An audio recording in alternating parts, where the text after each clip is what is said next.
Bumbus, you, buddy. I don't know if I'm gonna be on long, honestly. I got on, I just don't feel good.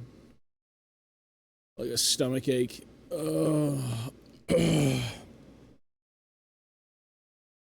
I do not feel good.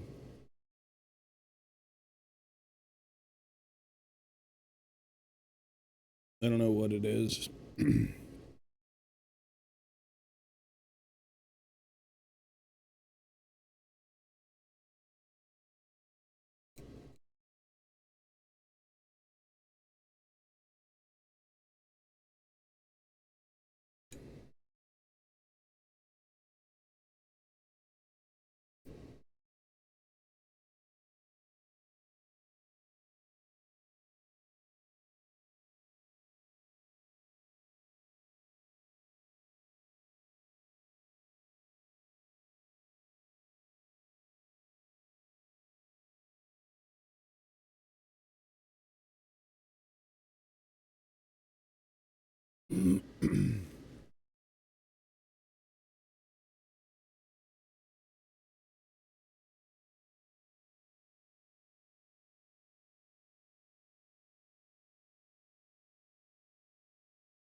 I need some Tums. Tums would be lovely.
One sec. Oh.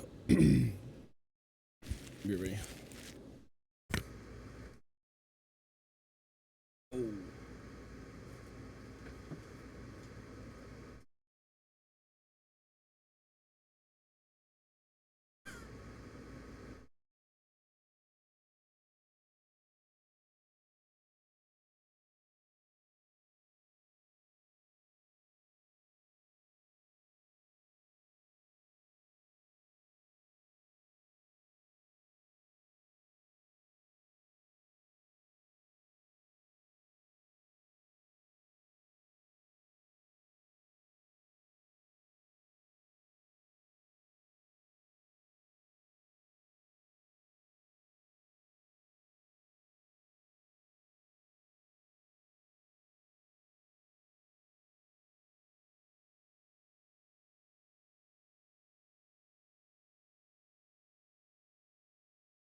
All right.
Is that all you've got? You must have more. Love the first Gachak and Felix book. I think my favorite story was when they fought that chaos troll and just obliterated half the party. Anyways, hope you do more. Those 5v5 on League was the funniest stream I've seen. Well, Tarek, thank you, sir. Yeah, that was in Carrick 8 Peaks. That's when they had to go down and help Belagar with, like, the troll problem. I would say that's probably the best story of the first book. Again, the second book is not a collection of stories, it's just one big one, so... yeah, it's really good. And maybe we'll do 5s in the future, I'm not sure yet. I haven't heard anything, but, you know, that'd be fun. I was blindly unfollowed. Yeah, this is, Tobias Fate Plus. There's no reason to name it Tobias Fate Plus. It's a totally different thing.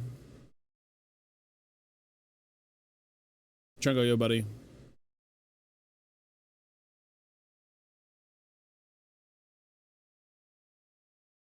Send it in Discord if you want to show me anything. Send it in Discord.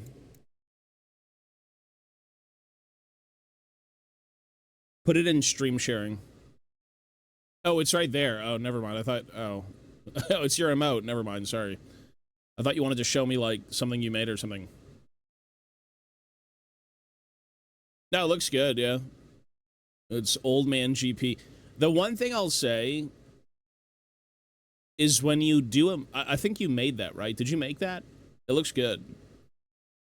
I'm gonna say, if you do make emotes, you have to figure out a way to make sure that the expression shows. Like, the art's good, but making an emote, in terms of, like, the thumb, maybe it's my eyes. Like, if you can see what the expression is from a distance, from, like, a foot away or something, that's great. Do you know what I mean? Like, when you make, like, because my girlfriend does Twitch emotes and stuff like that, and she's always telling me, like, oh, you have to make it show the expression from, like, a screen's worth away. But it's very good. It's really, really good. Maybe something to do with the hand, if you could make, like, the thumbs up stand out a little bit more. Yeah, just a little bit more. It looks good, though. Like, it looks like the emote, but something about the thumb, if you could make it stand out just slightly. More zoomed in, maybe. More highlighted, maybe. Because the expression is supposed... like, the GP in the back as the peepo looks great, but when you have the thumb, it just kind of looks like it gets blended in a little bit too much. So, like, all you would have to do is maybe mess around with, like, the highlight of the thumb, or, like, the hand. Maybe more zoomed in, like, close up. Maybe a little bit more stylistic and cartoon, so it's, like, really shows, like, the thumb up, right? Because that's the emote. The thumb up is pretty much the entire emote. Mordho, hello, sir. Yeah, light and zoom. Yeah, try that. Try that, and you may like it more. And then you might be able to see it a bit better, too, because it is good. The art's great. The goal is to kind of set up a stream to stream Warhammer games, actually. I've got a tabletop that I'm gonna have made, which is in part to basically playing games on stream. So yes.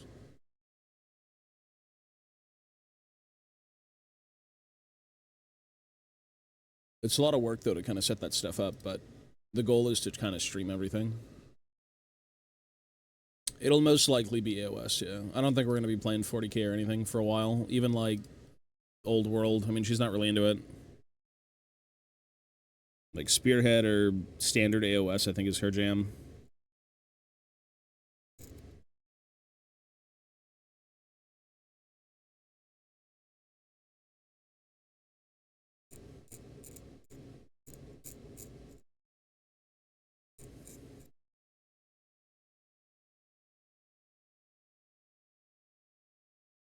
We actually have another AOS game today, but I'm not really feeling too well.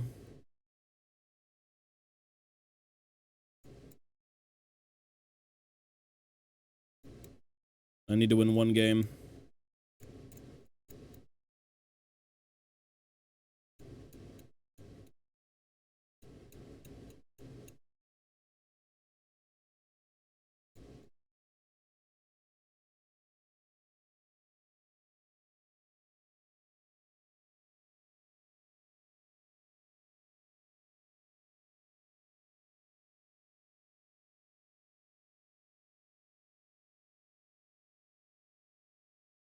Yeah. Hey, Chungo, you're good, bro. No, your work is great. Again, making emotes is weird because, like, as much as you want to make them look like super clean and amazing, sometimes they don't work well as emotes. Like, even if the art is really good, like yours is. Yeah, just mess around with the thumb. It'll look way good. I remember when I was commissioning my first emotes, I'm like, you got to detail it more and more and more. And then he showed me it, and he's like, you can't even see anything. Like, yeah, that's kind of how that works. But yeah, she's committed just to Night Haunt.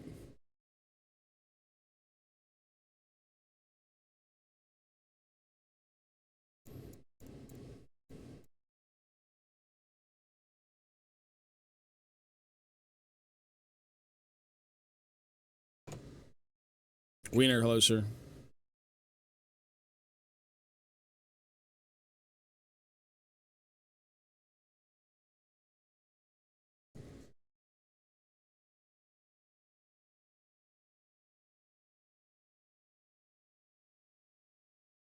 Streaming battle reports and all that stuff, it's interesting. Because you want to make it thematic.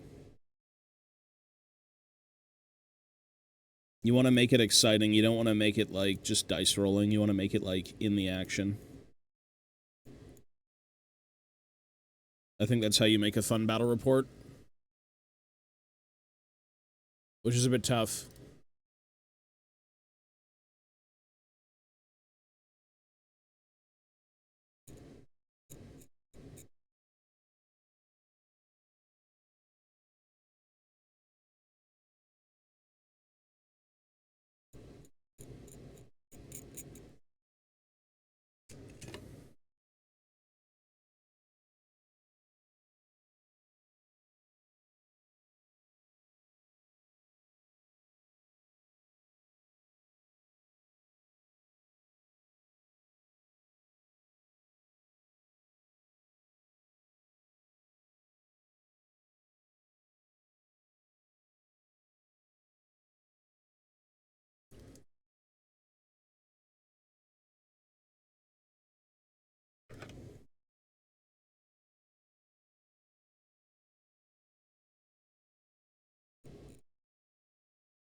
It's a new style of emotes.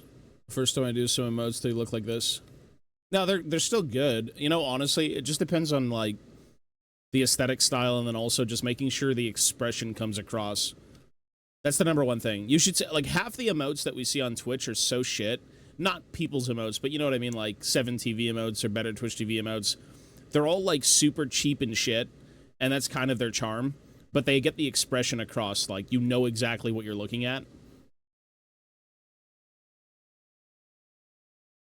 Warrant the effort to film them. But that's the problem with Warhammer content in general, is does it warrant... Like, for me right now, it's love of the game. Like, the only reason I'm streaming on this channel is love of the game. Like, technically, this channel doesn't really pay anything, you know what I mean? But not everything has to be about money. Not everything has to be, like, for your livelihood, you know? Obviously, if you make a big YouTube channel and you want to make it profitable and, you know, something you can be consistent with, yeah, you have to find ways to kind of make money, but, you know, people do things for the love of the game.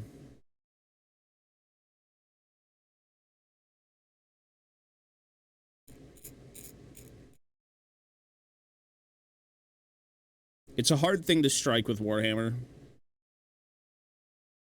That's why a lot of Warhammer folks sell stuff, or they have like Patreons and other things. It's just a very niche type of content. Although some things make it work. But Warhammer is not really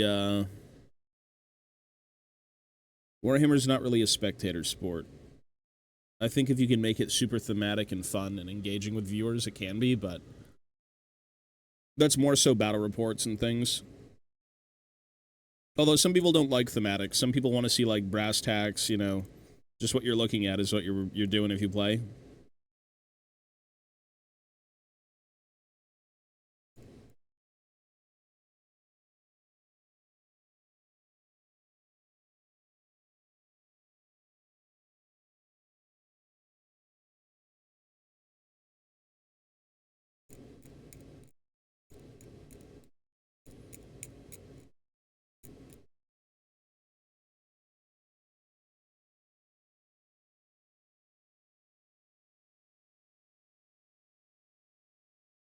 Yeah, well, it's a mix of everything. It's really a mix of everything. You have to kind of be in different, I'd say markets. Not markets, different, you know, interests. Like, as much as people want to see games, they also want to see hobby content, or they want to see lore content, or whatever it may be, right? It's a mix of things. You know, some people just want to show games, and that's cool, if that's what your main focus is, but other people like, you know, painting techniques, or converting, and hobby vlogs and things. For the sake of my channel, because we are actually working on another video right now, which is the Dwarf Thane, I want to try and have like a mix of everything. You know, it's more of like a hobby catalog of like things I find cool, or tips and tricks, or, you know, games, fun things. But it really depends on like who's running the channel, who wants to do what, because like, you know, some people love gaming, some people love painting more than gaming, and yada yada yada. Variety should be back next week. How did you like the games with Kadeem? They were fun. Didn't really do too well, I think, but it was fun. I'd be down to keep playing, you know, a lot, as long as you've got people to play with and everyone's on comms. It's fun. Man, hello, sir. There's also the thing that most Warhammer fans have disposable income and might throw a streamer's way, generally prefer to buy themselves more Warhammer. Yeah, for sure, exactly. There's a lot of... Warhammer is a labored hobby. It's not gaming, it's not instant, you know, gratification. It is a physical, labored... Everything you do within this hobby is time. You want to do lore? You got to read a book. You want to do the hobby? You have to build. You want to play the game? You have to learn. Like, everything is very demanding.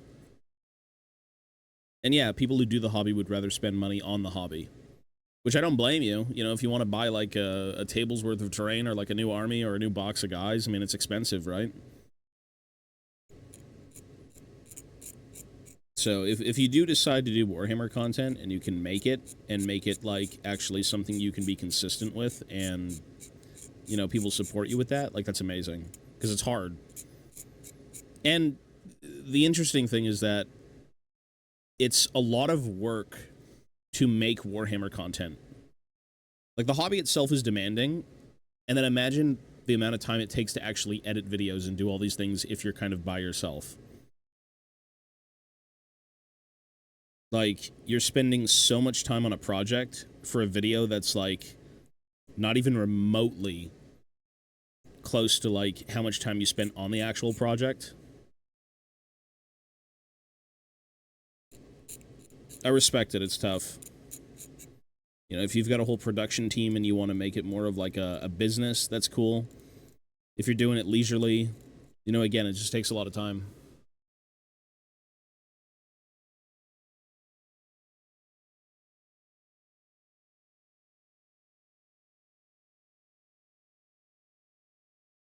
Top damage, AP Graves. You're not wrong. Grok.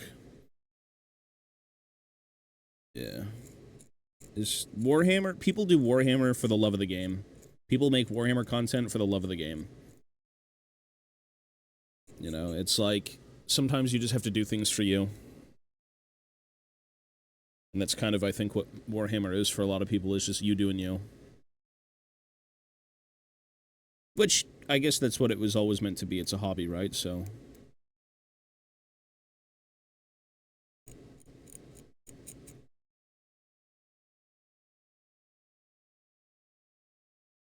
But hey, if you can make it a living, that's amazing.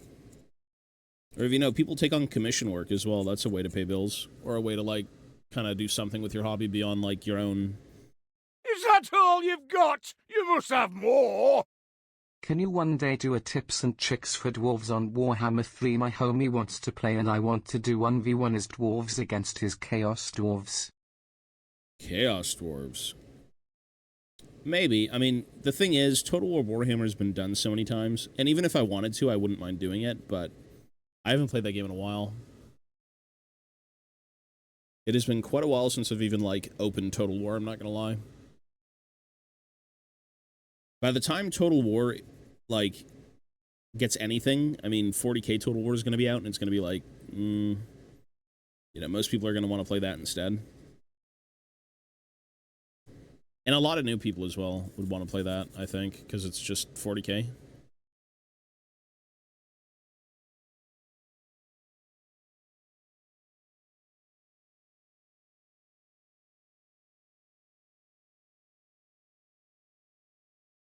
I'll be playing it, yeah. I think when it launches, we'll play Orcs, and then eventually when the Votann come out, that's kind of my jam.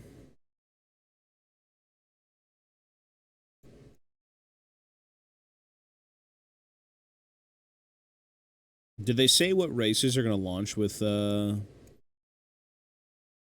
War 40k? I think it's going to be, what, Space Marines, Guard, Orcs, and then one other.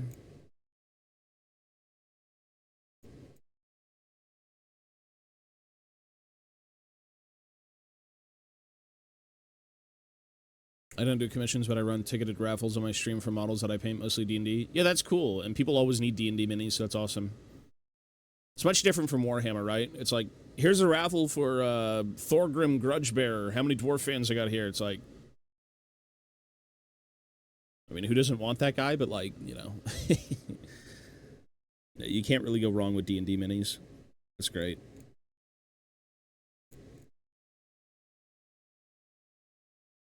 If you're doing something for so long, there's nothing wrong with trying to, like, make a buck or two out of, like, you know, your interests. Thorgrim. Thorgrim's great. I mean, they did him so dirty in the end times, but everyone's going to say that forever. He's probably, like... I mean, he just went out so poorly. He just went out so poorly.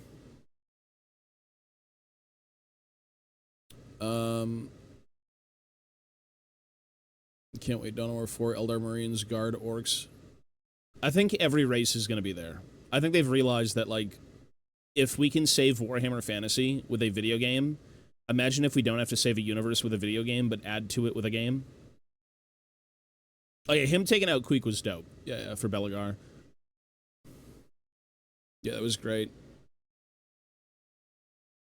And then the Everguard, like, completely decimate Queek's Redguard. Yeah, that was dope.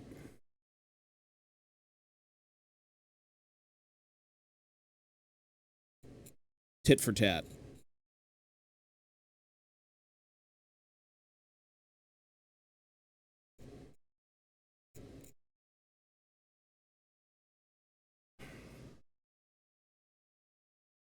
Well, the Skaven made it out pretty good. They also made it to Age of Sigmar. So, like, you'll never get rid of them. They're like, effectively the eternal enemy at this point of, like, all that is good. Beyond Chaos, because I think even the Horn Rat became, like, a Chaos God at this point, right?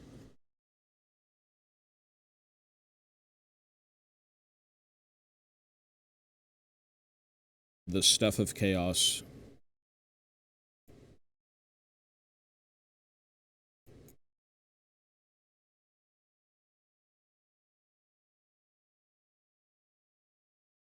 I'm just waiting for the new AOS Dwarf stuff. That's all I really want right now. I can wait on Old World as much as I want to play Old World, because that's, like, my favorite thing. Like, fantasy battles, anything up that alley is just my jam. But since me and my girlfriend are playing a lot of AOS, I'm more inclined to play some of that. Like, trying to get her to play fantasy, I don't know. bit of a no-go. We'd spend like 3 hours trying to make sure she knows how to form units and move around the board. And pivoting. Like, Spearhead's a good thing to just get on with. It's quick. Less rules. I can play dwarves, she can play Night Haunt. I'm chill with it. Everyone did, yeah. Well, it was a IP-ending business decision, right? It's like, the world of fantasy is no longer making money, so we have to redo it. And I'll say Age of Sigmar is great. I like AOS. I don't think I was initially interested at first, but over the years, it's kind of grown on me. You just have to accept it for it being different, and, like, for it being the end of fantasy. I mean, there's nothing anyone could have done. Sales weren't good. The company had to do something new, and that was their way of doing it new. Make a bunch of, like, trademarked words. You know, go in with a fresh new look. Still base it on fantasy, because it's still canonically connected, but yeah. I like it. I like that it's so different. Like, if I want Age of Sigmar, I don't want fantasy, but I still want fantasy because it's connected. Like, if I start seeing, like, standard gyrocopters flying around in, like, AOS, you know, give me Grungni, give me, like, Grimnir, give me all these, ancestor gods, even Valia's there, and Gazul. I'd love to see them on the tabletop one day, if that's even a possibility, but... You know, the Fire Slayers, the Caradron, all that stuff, they're just different aspects of dwarves that are kind of like their own thing. So still very dwarvish, still very fantasy, but like Age of Sigmar. Especially now that we have the old world back, it's like we don't really need fantasy in AOS. Still play on it, still respect it, but because it's so different is what makes it so appealing.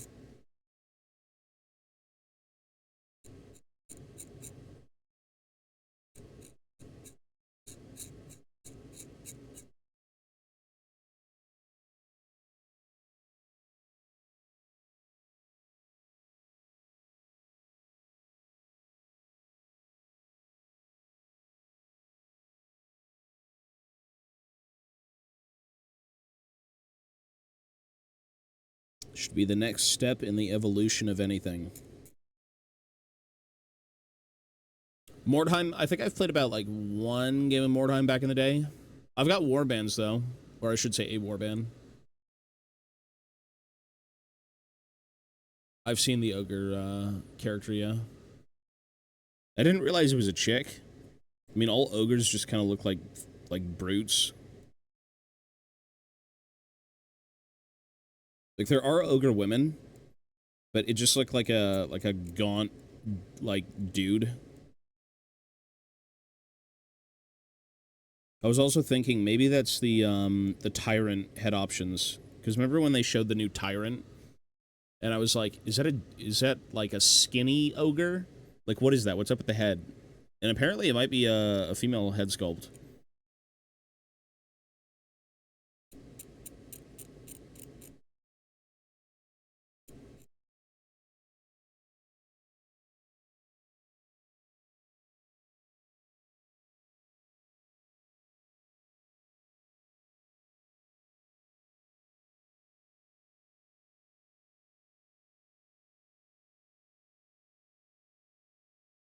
Yeah, that means we're just gonna get new lead belchers, which is pretty obvious. I mean, the ogres could just be a rushdown army, but, like, you know, you want to give them some flexibility. They got Cav. That model has Like a cannon. Like a new little lead belcher cannon, right? It's like, we have fantasy. What's the next step? It's like, we had lead belchers with big cannons, and now we have lead belchers with smaller, stubbier cannons. It's like, all right, that's great. Reminiscent, but different. It's new. You're supposed to look at Warhammer Fantasy and then look at Age of Sigmar and be like, I see what went wrong. Well, okay, not what went wrong, but like, I see what, you know, happened.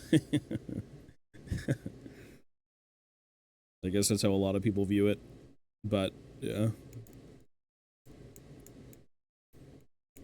I see what went wrong. Yeah, the burnout's good. It's getting better.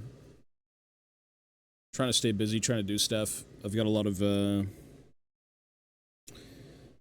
have a lot of terrain to make. I gotta do, a lot of spearhead stuff. And then we gotta stream some League, and then we gotta get back to Variety next week.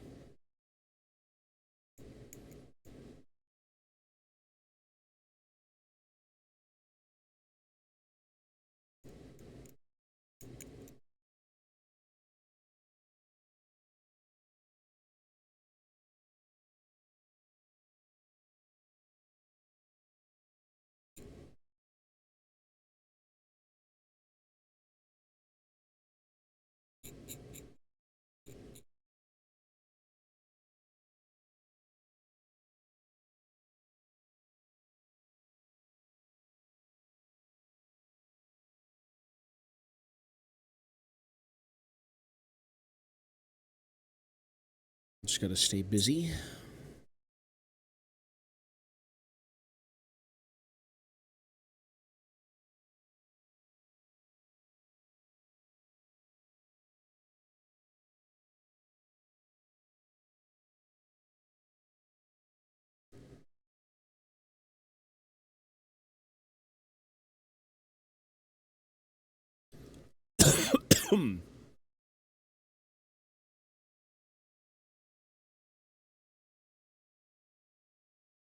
The lead belchers are going to Legends. Well, there's no reason that you can't make like a new version of the lead belcher.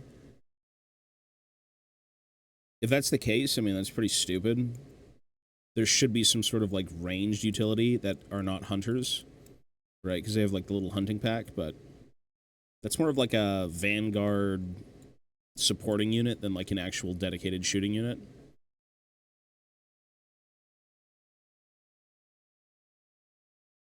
It's like, you should have a dedicated, like, even the Night Haunt got a dedicated shooting unit. Like, their Night Haunt.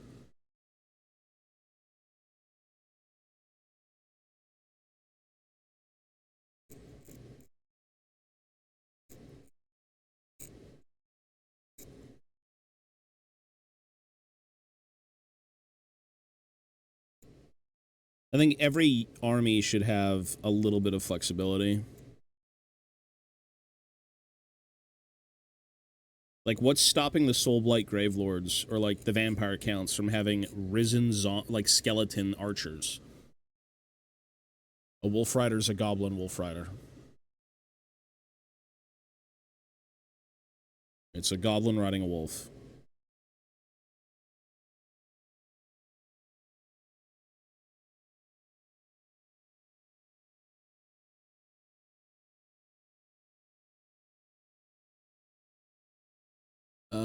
Lead Belchers are the one units used to sell ogres to others. They're big dudes with cannons as guns.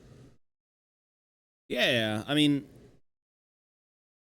it's just variety, and people want variety, and the company, put it this way, the company wants to sell shit to people, and maybe you like ogres, but yeah, maybe you want a bit of shooting in the ogre army. You know, maybe for whatever reason you like Caradron, but you want to go melee. It's like, all right. Variety. Dwarves riding armored bears. Maybe not in fantasy. Yeah, the thing is, I don't see the reason they can't do some sort of dwarf cavalry thing, but it would have to be a one-off. It'd have to be some sort of like, you know, let's just say Wazuk. That's what they'd call him. He'd have to be kind of a weird one. Because I think the like the Karazhan Corps at large, at least in fantasy, would never really accept that. It'd just be so bizarre. Age of Sigmar, maybe you could do some sort of like mechanical steed. Or you can make like, well, technically Grungni was making, you know, some sort of automaton, like shaman level of, like, what would you call them? Like an automaton. I guess that's what you'd say. Like, most likely, dwarf-looking golems. Which will probably come with the new army. It's not cavalry, but, like, you know, it's a similar thing to what dwarves would probably have if they had to go the route of, like, you know, not riding something, but having something a little bit faster than them. Shield bearers, yeah. But the whole pitch with that was like, how do we make dwarves look more impressive? We have other dwarves hold the dwarf up. That's literally it. It's like, how do we make them stand out even more? All right, give them, like, feathers.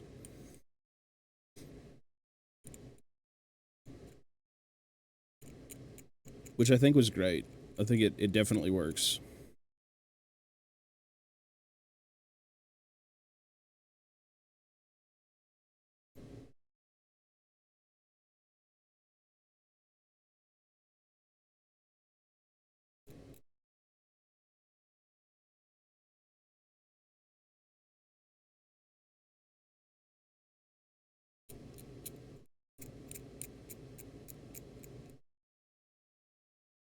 Yeah, there's a million things you could do. It's hard to do it in fantasy, though, because fantasy's so established.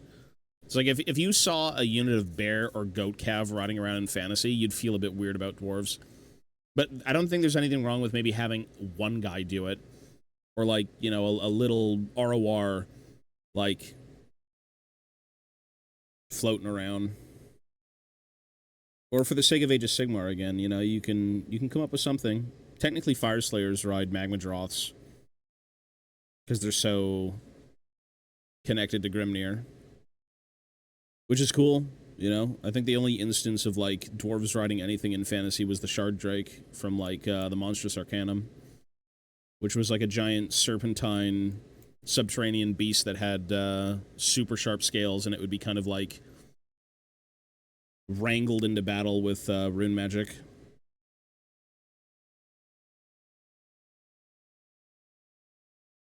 An Asterisk fan. Yeah, pretty much. A lot of that stuff is from there, for sure. There was, the confirmation that I had was, Paul Dainton, who did the, well, he did my favorite Codex art for the dwarves, but he did 6th edition and he did 7th edition, or 6.5, you could say. And, there's an interview, I think it was on Film Drag Miniatures, and he was talking to Paul Dainton and showed him his piece, and he was like, what was the, or it might have been that, or it may have been Gav Thorpe, because those guys, like, Gav has worked a lot on dwarves, Dainton's drew a few dwarf pieces, but it was definitely a matter of making a dwarf look more impressive without changing too much. And it's like, well, how do you do that? It's like, again, just raise the dwarf up with other dwarves. For a patriarchal system, it's like, probably, yeah. It's like the king needs to be higher than everyone else. Yeah, a hero mount or some sort of one-off. I mean, in fantasy, they had, one thing that comes to mind was this, like, little shitty goblin character. I think his name was, like, Gatilla the Hunt, or Gatilla the Hunter. And he was just, like, a wolf rider bow boss. Like, a little dog shit nothing character. It's like, you could probably do that with a dwarf. You know, he doesn't need to have any grand connection to, like, some sort of, like, clan or massive lore implication, but it could just be, Maybe it's a ranger. Maybe it's a ranger who befriended a bear or something. You know, maybe instead of riding it as well, it's used as a companion. You know, dwarves have liked birds and things over the years. It's like, why not a bear? You can definitely do it.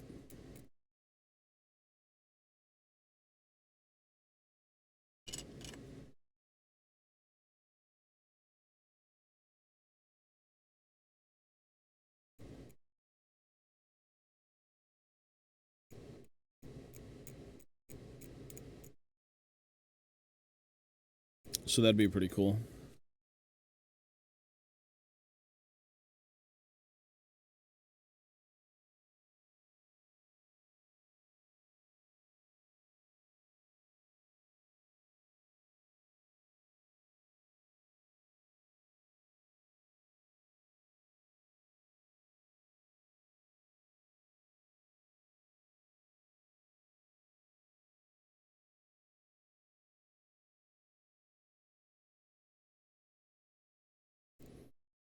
As long as you're respecting the source material and not completely destroying everything for the sake of, like, let's make a bit of money. You know, you can't go back to the old world and say, like, dwarven women are on the front lines. We're, like, getting the mothers and sisters to fight for us. It's like, if you ever did that, you'd be destroying what the dwarves are. Like, there's no reality where that would ever be a thing. Age of Sigmar, different story. So, implementing some sort of, like, crazy idea like that for such an established world is a bit tough.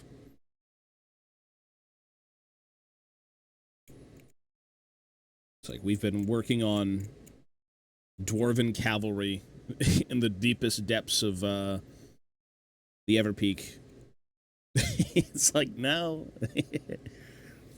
I don't think so.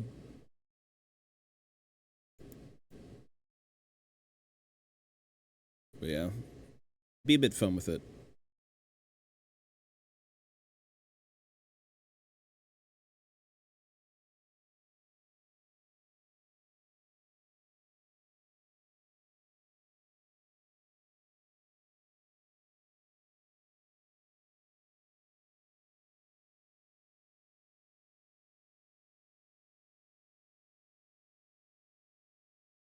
It could be Priest of Valaya. Oh, yeah, for sure. You could do a little Valayan sect of minis. I mean, even with some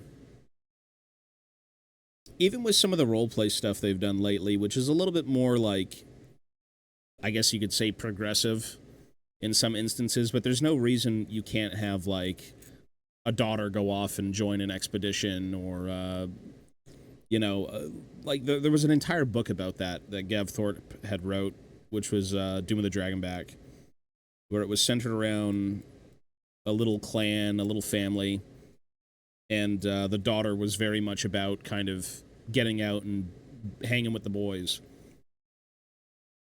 So that was a pretty interesting story, because that's always a possibility. You know, they're not going to go hit up all the mothers and be like, all right, our race is dying, we need you on the front lines. Like, we want to die even faster. But yeah, you can absolutely, I would say you could have, like, a daughter ranger or something like that. Like, very sparse. Very, very sparse.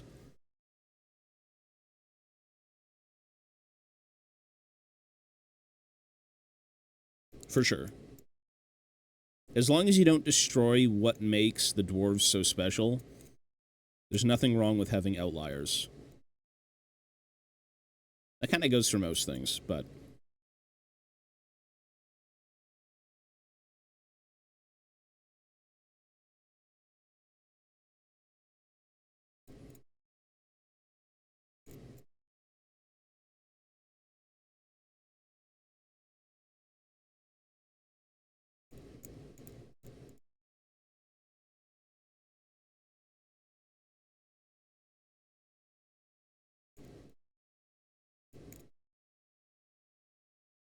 But the Rangers are due for, like, a makeover, hopefully. The Highland Minis Rangers are really good. They actually gave them, like, cloaks and everything, which is exactly what Rangers should be. Even though in some of the books they had them wearing, like, ghillie suits, almost, which is kind of funny. I think that was, There was a ranger bit in, like, the beginning of the War of Vengeance, and the guy was looking like a Blair Witch villain.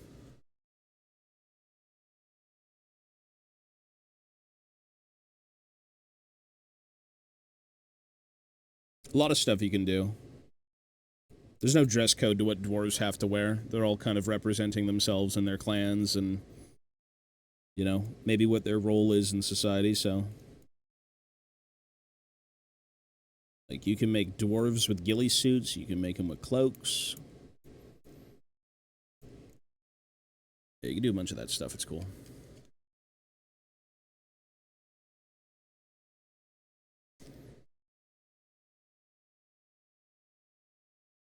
That's the beauty of Warhammer Fantasy.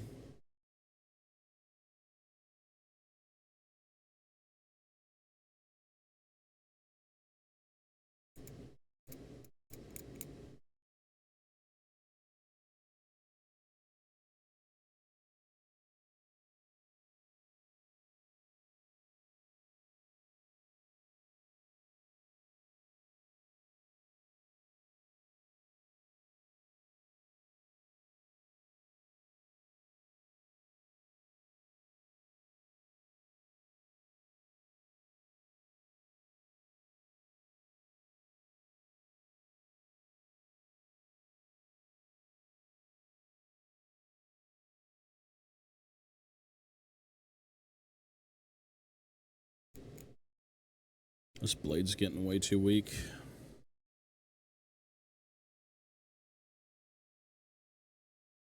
Technically, yeah, there's a million clans. You can do anything you want.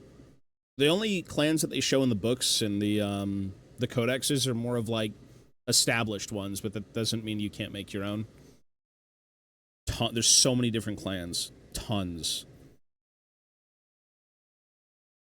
Every dwarf comes from somewhere, right? And there's a lot more dwarves than there are in the pages of, like, a book or written.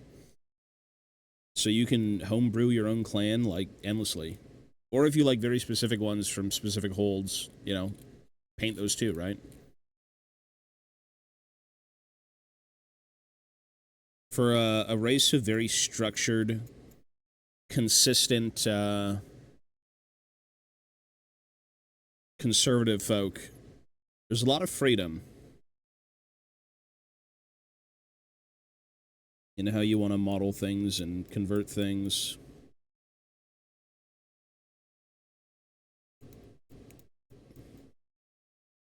Most people just want to paint dwarf armies with, like, one static color because it, like, binds the army together, but you can do a lot more.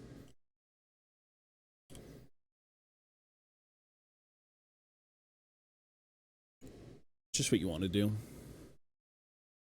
There are, yeah. There's, I think there's,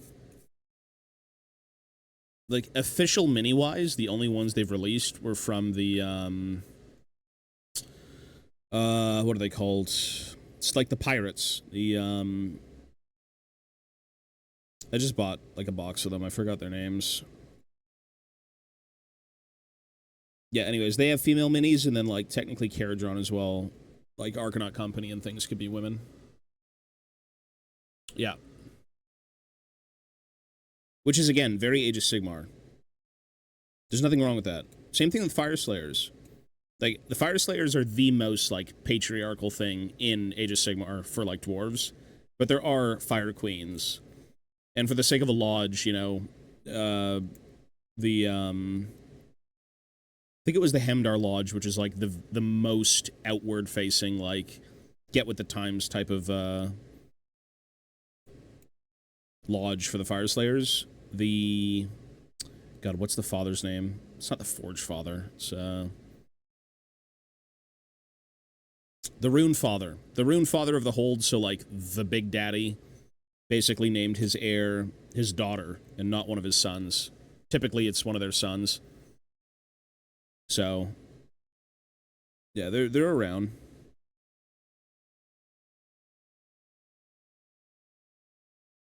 When your race isn't on the verge of, like, not even on the verge, when your race isn't on incredible declines, and you've got, like, you know, women with the guys, you know, going out for jobs or to war. Yeah, it's a bit different. The Fire Slayers are not strapped for troops. The Caradron are not strapped for troops. They're both kind of thriving.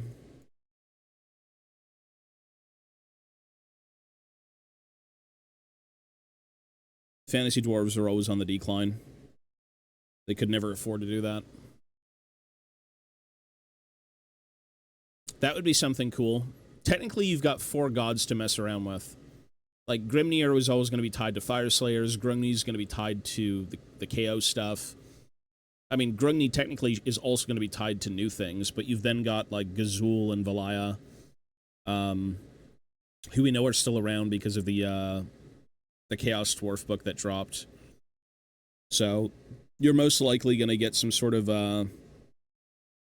Valaya-themed units for AOS, and then maybe some sort of, like, Gazul something. That'd be cool. 1 unit of some sort of Gazul, you know, worshipping funerary dwarves or some shit like that would be dope, and then whatever you want to do for Valaya. It's going to be a thing, 100%. If there was ever a way to make dwarves a little more approachable for everyone, it'd be through Age of Sigmar. Fantasy dwarves are so set in their ways, you cannot change them.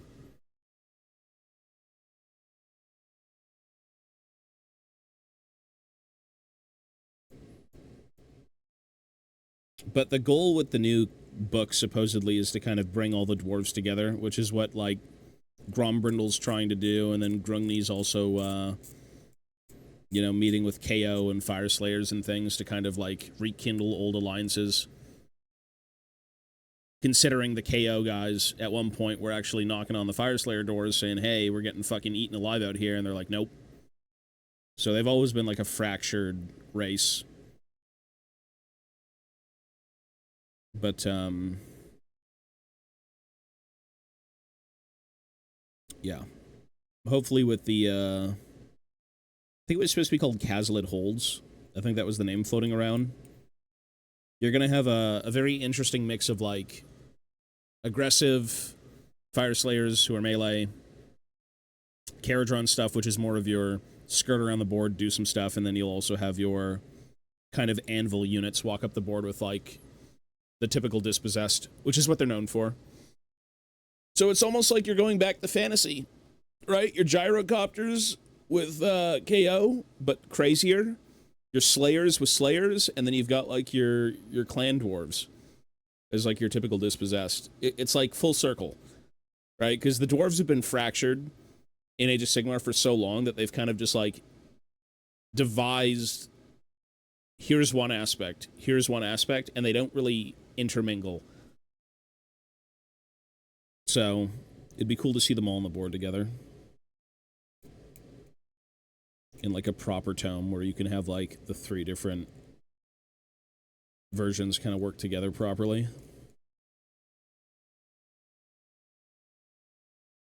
Old World's a passion project, yes. Old World is realizing people love that IP, and for the sake of business, it had to go, but the fans never went. Old World is love of the game. But, I mean, also, it's like the Horus Heresy. It's like your history. It's like, what is 40k without the Horus Heresy? What is Age of Sigmar without Warhammer Fantasy? You'd effectively have nothing. There's nothing to work with in Age of Sigmar if you don't play off of fantasy.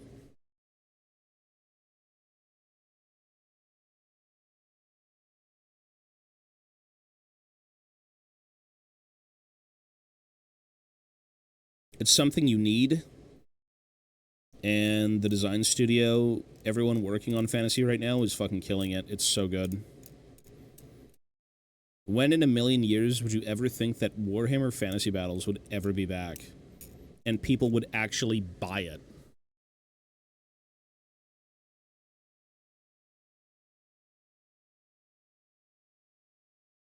Well, Arcanaut would ride around on the boats. Fire Slayers would be more of, like, your vanguard troops, and then your Your dispossessed would be more of like your shield wall.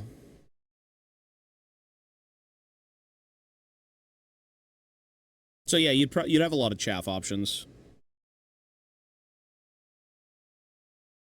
Pretty sure most people don't even play Vault Kites anymore. Everyone's just spamming like Hearthguard with fucking Magma Droths.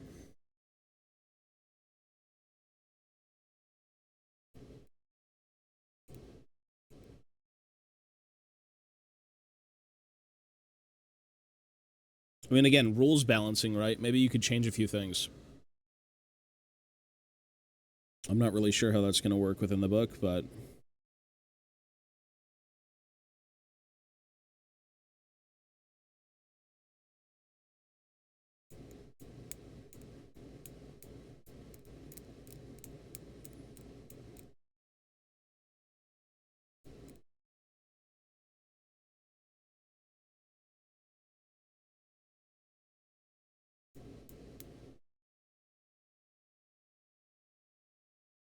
Well, you cannot field 10 of them.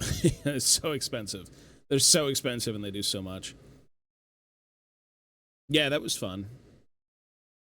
League sets? No, there's no League minis. One of the owners of Riot Games actually loves Warhammer, so I'm surprised there's not. You'd expect there to be like a League miniature game.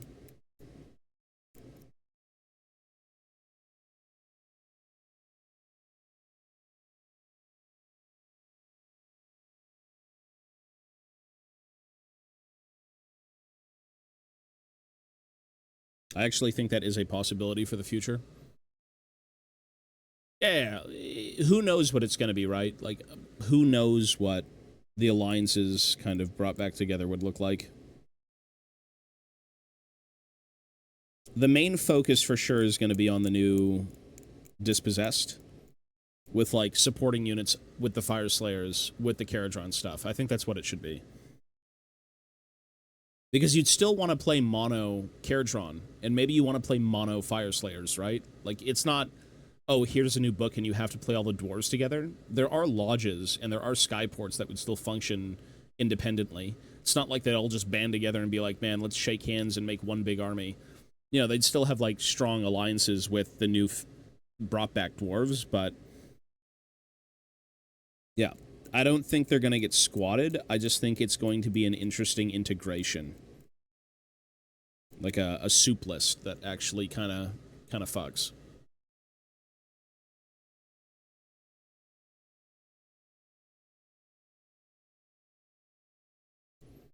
Like, you cannot combine 3 battle tomes or 3 armies into one. Like, what would be that, right? That'd be a bit too crazy.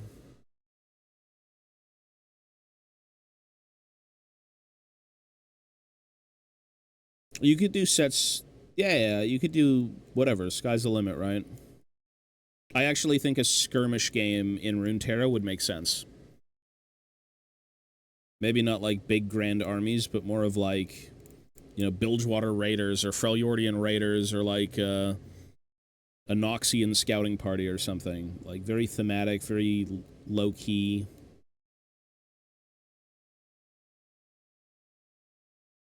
I'm sure he's thought about it. Because Trinomir, like, loves 40k.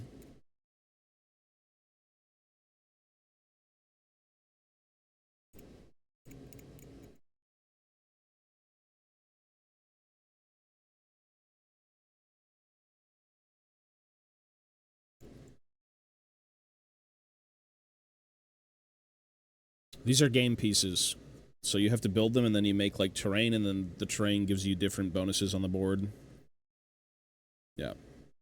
It's all like a tabletop game.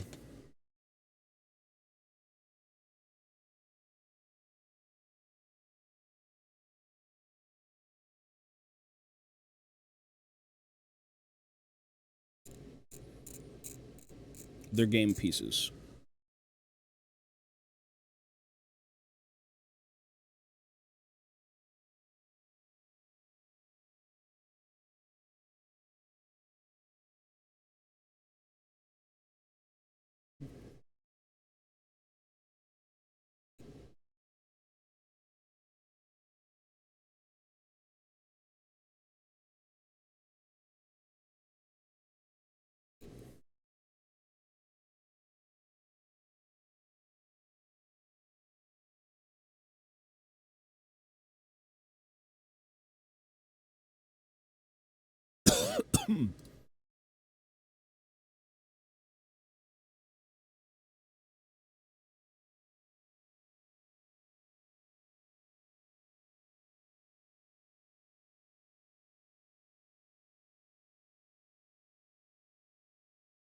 That's from Corporate Clanny.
This knife is getting so dull.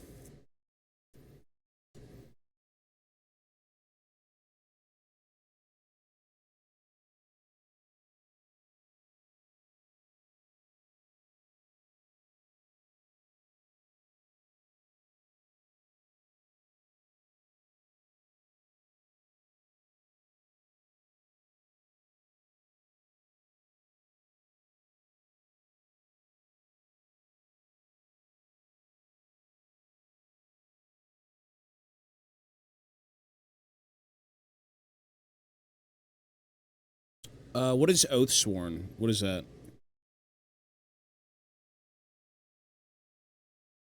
Is it like a video game or a tabletop game?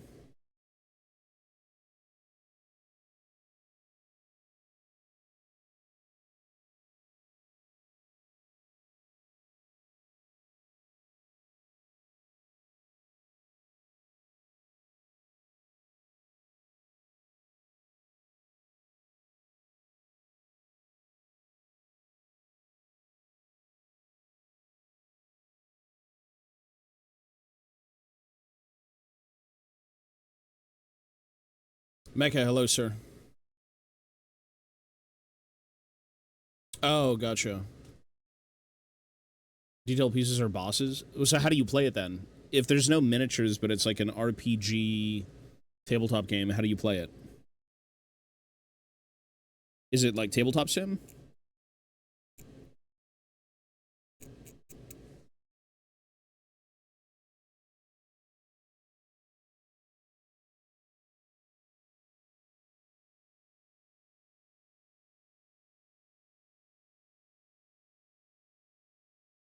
Gloom. I don't think I've even played Gloomhaven.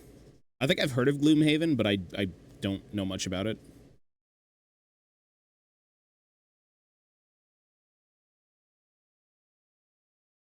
How does that play?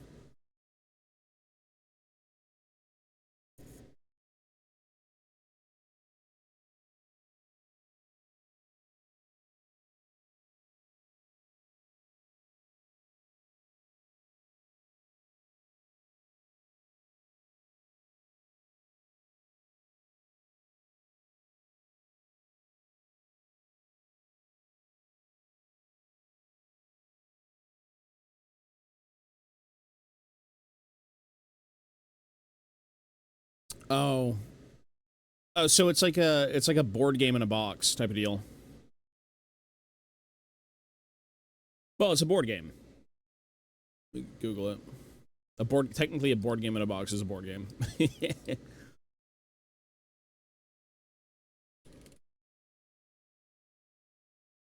Yeah, it's a board game. Okay. Yeah, that's cool. Looks like a dungeon crawlery, like... Yeah, it looks kind of... Maybe I'm looking at the wrong images, but... Is it a dungeon crawler? I don't think so. You have, like, a big map.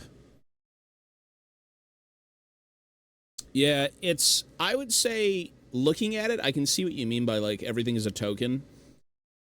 It's convenient, but it's not as immersive, I think is what you're going for. Yeah. It kind of looks like a dungeon crawler, a little bit.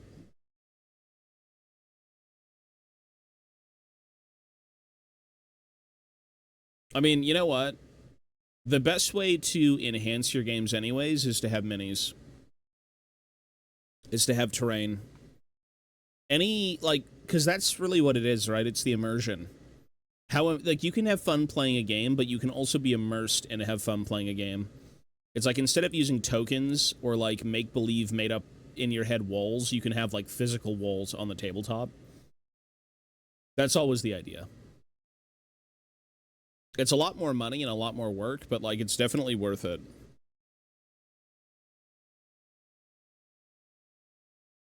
Colombian, hello, sir. I did not eat anything yet.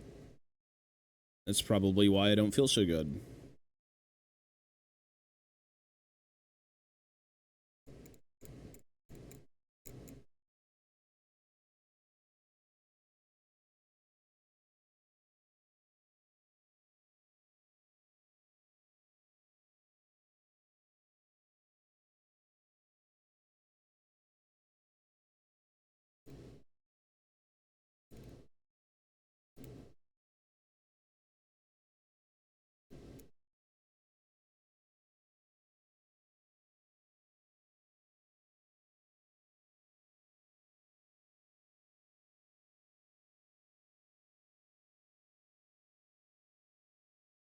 What is my go-to? I was at the grocery store yesterday. They sold out a Skinny Pop. All the other ones were there. All the shitty Skinny Pop flavors, which are not classic. Go-to breakfast would be like peanut butter toast and like orange juice or something. Eggs. Yeah, so you should buy a log. Yeah, exactly. If you want to enhance your games and make them more thematic, it's always worth getting physical pieces. 100%. The thing is, how much Gloomhaven are you going to play? Because you can invest all of that money into something, and then you don't even play it as much as you thought you would, so that money's kind of wasted.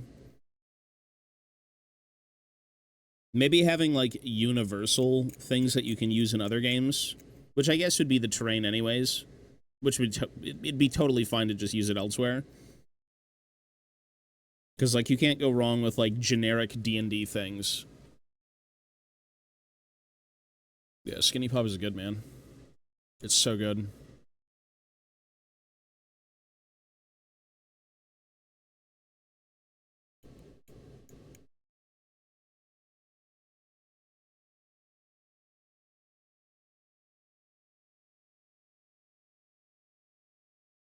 I'm going to see a movie in a few days, so I'm kind of glad I didn't pick up Skinny Pop, considering I'm just going to eat movie theater popcorn.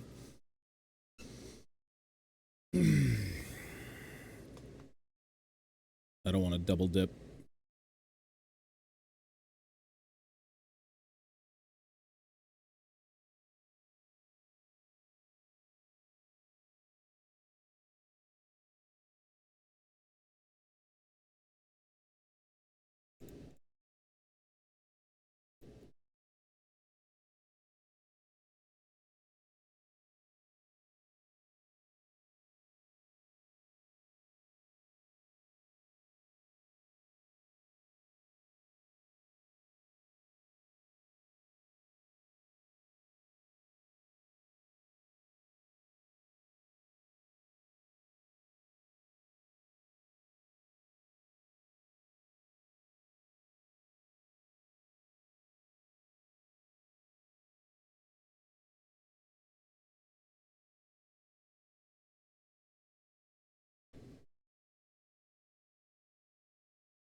I was reading an old terrain book from GW, and I was having a laugh. I'm like, when I was younger, I didn't pick up on it, because when you're young, you don't really think too much.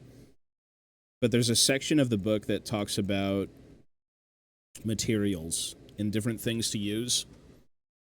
And this is an age where GW would actively include things that are not from Games Workshop. And they were explaining the pros and cons of, like, products. And they tried to explain the GW acrylics, like the actual paint pots, and there was only a pro section. Other ones were like, pricey, cons, it's expensive, or this and this and this. And then when it got to, like, the GW thing, it's like, no cons. Although I will say they did include a con for their spray paint, where it was like, it melts foam. It's like, all right, fair enough, sure. But, like, it's like, there is no con to our product.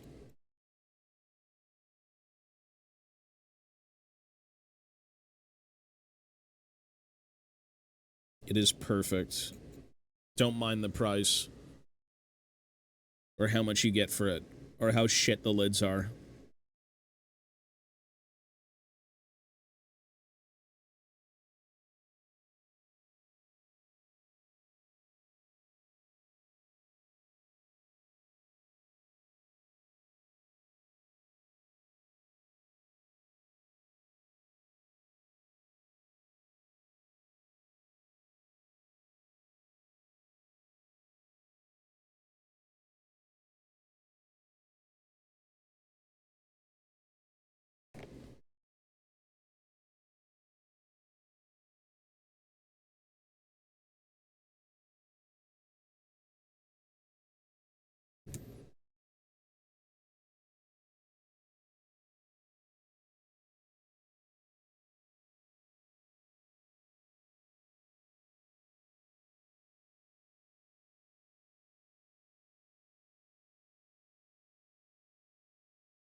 Tongue punch you, buddy.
Tired.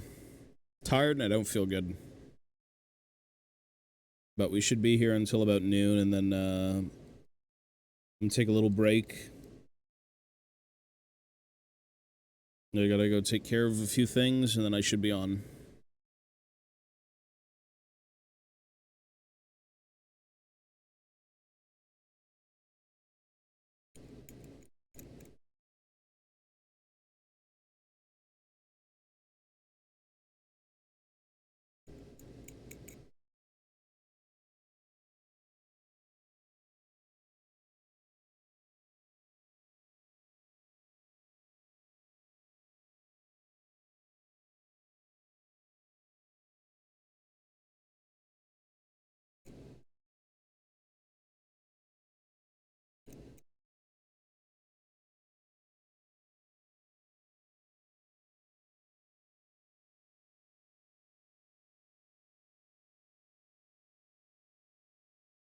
Should put this down for now and work on a new one.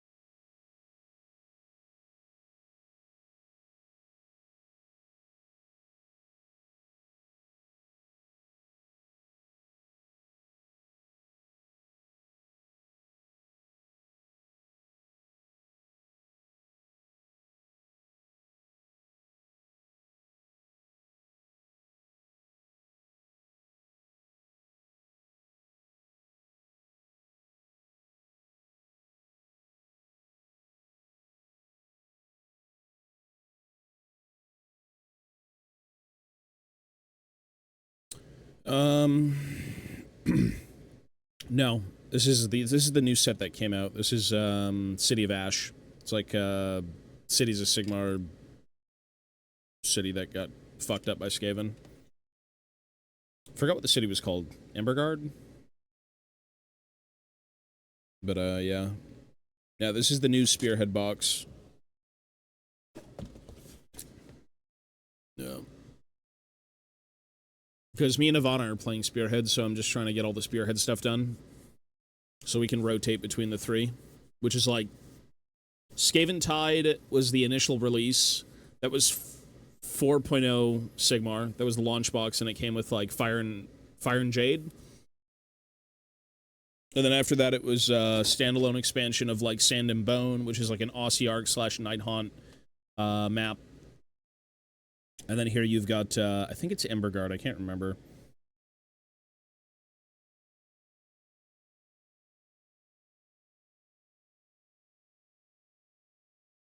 Cities of Sigmar has a few different spearheads, and one of them has the Great Cannon, yeah. They've got like the Fusel platoon, which is like the shooting, has like the ogre. Then they've got like your typical Cities of Sigmar one, which is like the Great Cannon with Cav, and you have like the general on horse. I don't know all of their names like perfectly. But yeah, there's a few different spearheads. The new one that came out, I think, was the Embergard one, or like the City of Ash one, which I think was a mix of like a character with a bunch of foot troops, and you had like the Knot Rangers. I forgot their names, like the hunting party. I'm not very well versed in every unit in Age of Sigmar, but yeah, there's a few different options. All of them are different. Some are good, some are bad.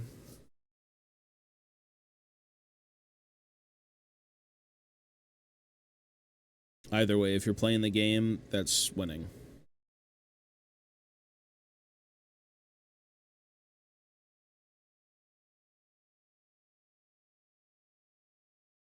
I think it was Grenadiers and like a few other things for that box.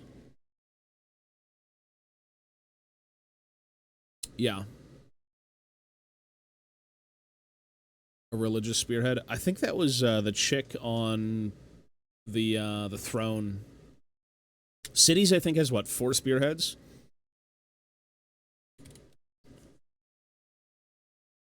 I mean, they're popular. They should be. They're like your basic run-of-the-mill people.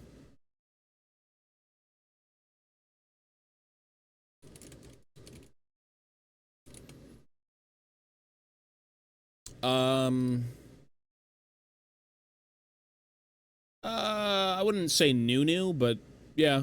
They're like your introductory level purchase, which you save money on. You save a lot of money. You do, yeah. The goal of... The reason Spearhead is so good, and I'm really liking it right now, because I've played the most Spearhead lately with Ivana than I have sparsely, like, since it came out. And, initially, when AOS was out, we were just playing standard 2K games, 1K games, whatever it was. But again, Spearhead's meant to be a very quick, a very comfortable, you know, here's Age of Sigmar, a little bit dumbed down, but you can still roll dice and have fun on, like, pseudo-thematic maps. You wouldn't even be able to play with a cog fort because you have to take objectives in Spearhead.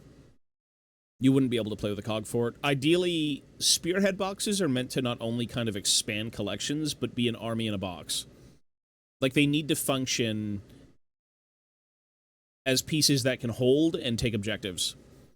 And of course, it's Games Workshop. They're going to give you a mix of things, and, you know, the next box is going to be everything but the last box, so you have to buy both to kind of, like, have your full army. But you'd never be able to make, like, a cog fort Spearhead. That just wouldn't work. Spearheads are always, like, the little vanguard scouting forces. They're all, like, lore-wise, you know, in-universe. There's a reason for them to be there doing something, but, you know, that's nothing compared to, like, hey, just buy this box and you can play with it immediately. It's a great place to start. Probably the best place to start if you want to do AOS. Oh, gotcha, yeah. The cog fort's pretty fucking insane. I mean, you save so much money buying box sets. You get free things if you technically buy box sets. And I use that term loosely, free.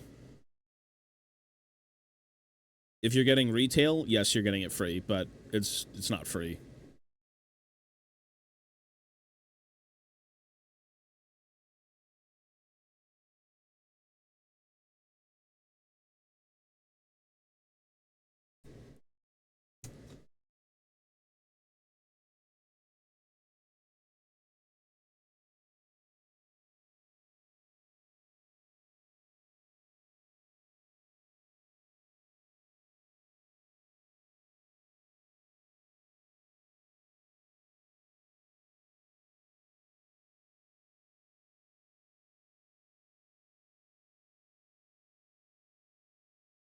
That's how they get you, yeah. Well, you know what? Again, technically, it's free. If the only way to get it cheaper is through being a retailer, for the average person to buy product, you're going to a local game store or you're going to Games Workshop. The local game store will always give you a better deal, and then on top of that, if you get a box set, you get an even better deal. Like, the only reason to shop at Games Workshop is for, like, Forge World, or if you like the people who work there. That is the only logical reason a person should shop at Games Workshop.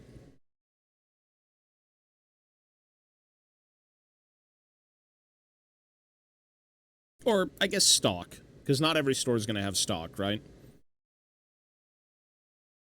I like the people who work at my local GWs, so I'm more than happy to support them, even if I'm paying a little bit more money.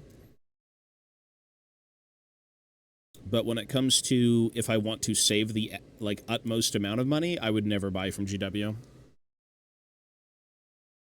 This is Corporate Lanny.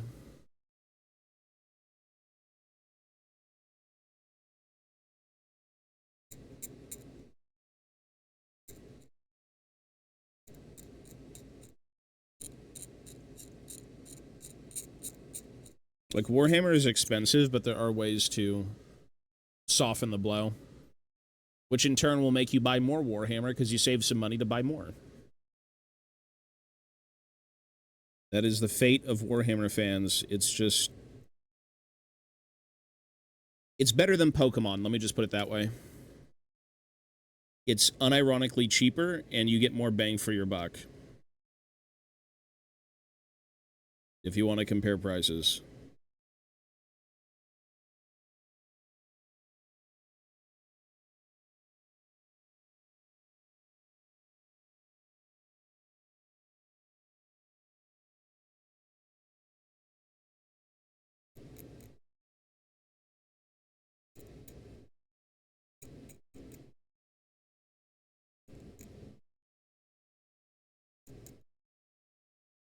Taping you, buddy. Well, then you've missed nothing, because neither have I. Hopefully you've been staying busy.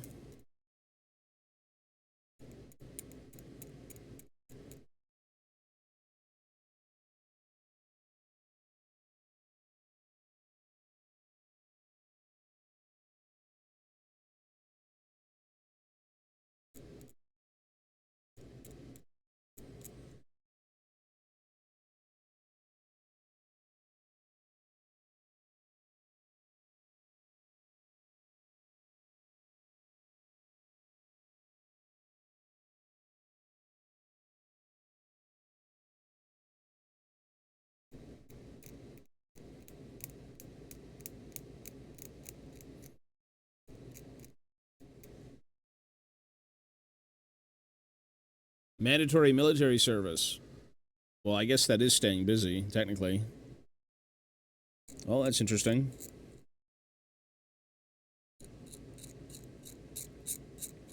How'd you like it? Was it different?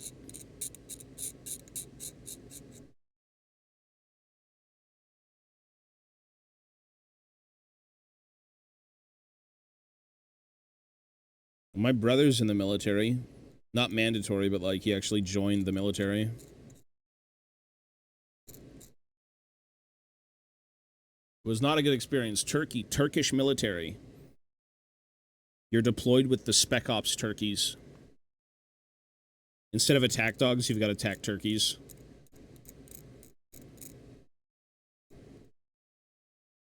Sonar gobbling.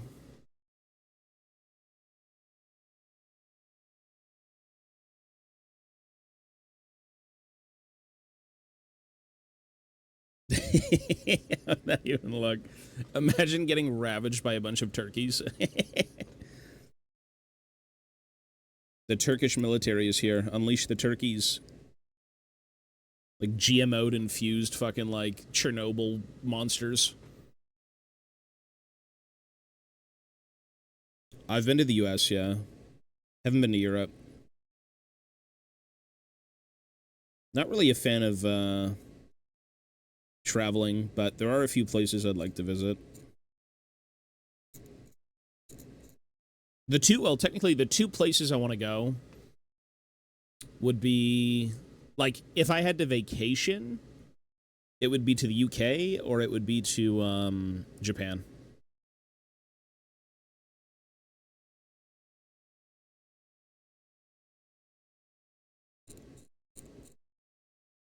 Like, I'm not even a weeb or anything, but, like, there's a lot of things to do in Japan. Tons of, like, weird stuff.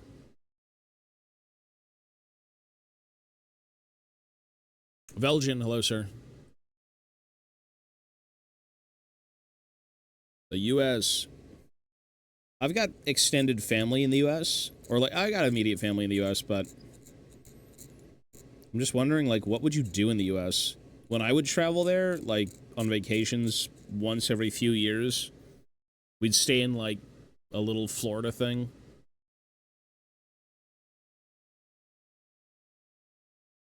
There's nothing here for anyone in the Netherlands. Yeah. It's a bit of an expensive trip overseas, I'm not gonna lie. Tickets are like 1,000 plus. Spend $1,000 to go do nothing. Actually, a lot more than 1,000, but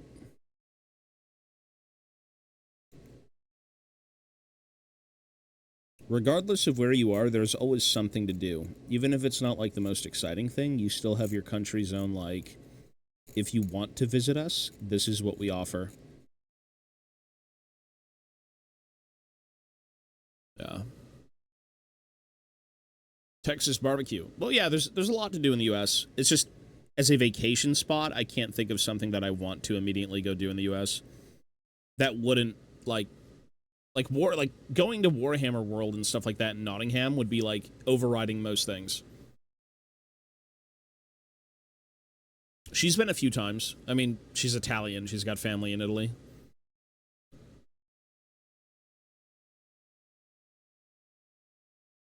$7-Elevens are better in Japan.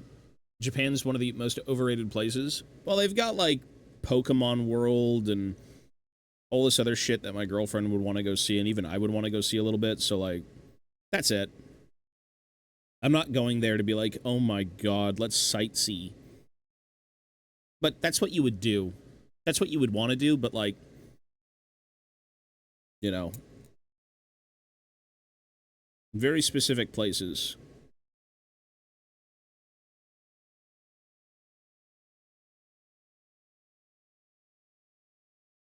If you're going to spend that much money to go overseas, yes, you're going to sightsee, but, you know, you're typically there for, like, something.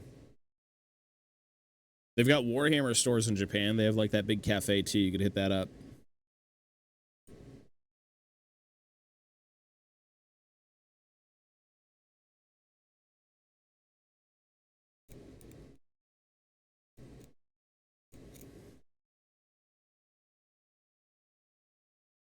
Hiking could be cool, yeah. Any country. Well, okay, not any country, but, like, Japan does seem pretty chill.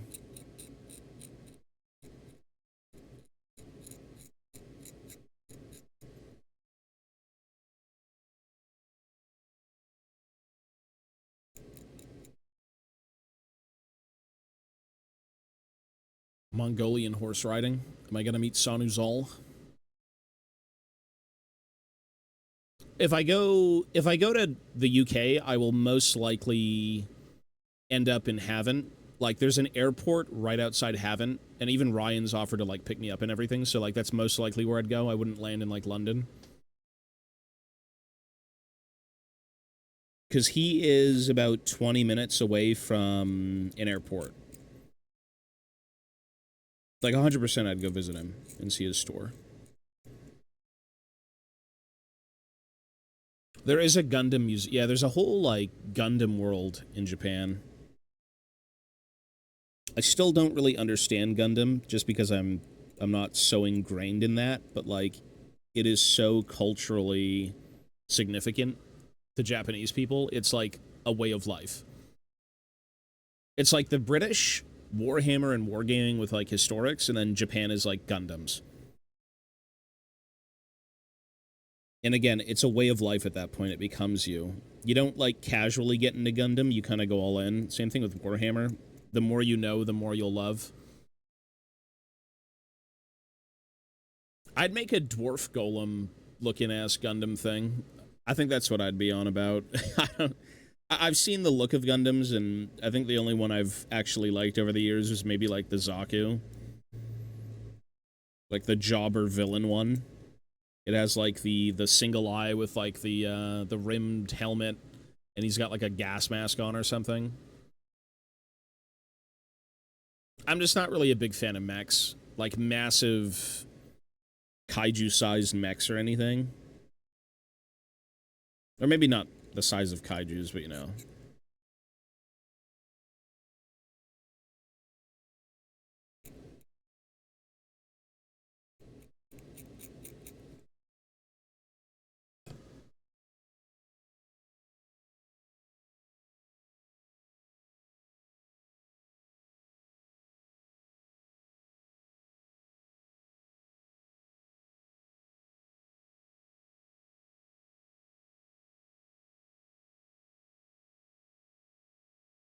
But it's very popular.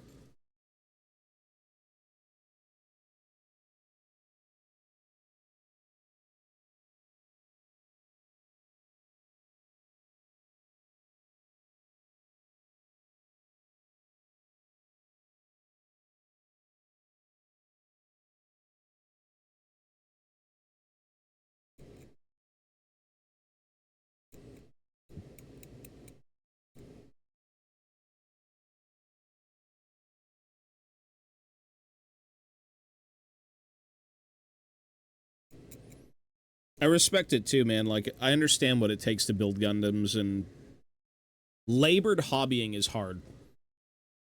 Content within labored hobbying is even harder.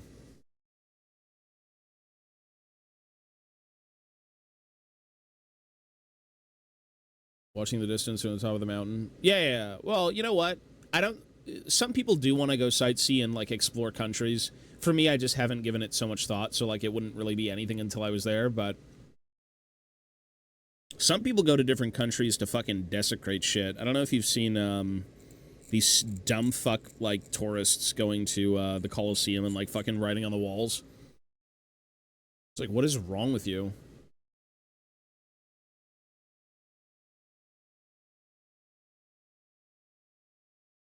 It's the Johnny Somali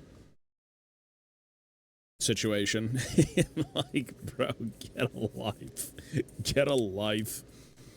Holy shit.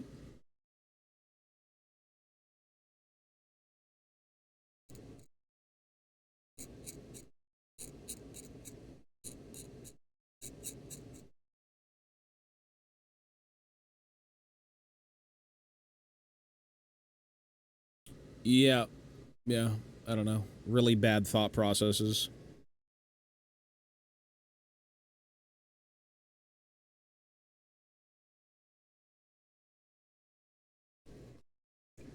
Anything for clout.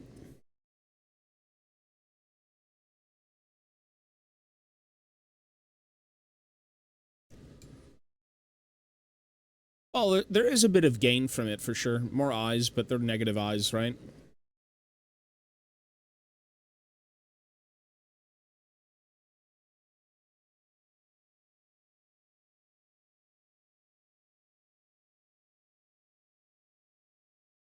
It really depends on the situation. I mean, T1... Remember when T1 was running it down mid with, like, Corky playing very questionable music between, like, two towers? You know what I mean? It really depends on who you attract.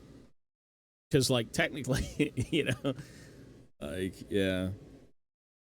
It's unfortunate that, like, IRL nuisance streamers actually have followings, but it's all just, like, a big lump of negativity. It was a bit different. Yeah, now he's got a family. So he's no longer that guy.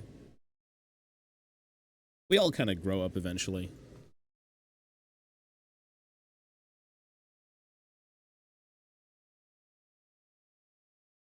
Full pirate. Well, technically pirates are scum. But you live free. Right? No government, no tyranny.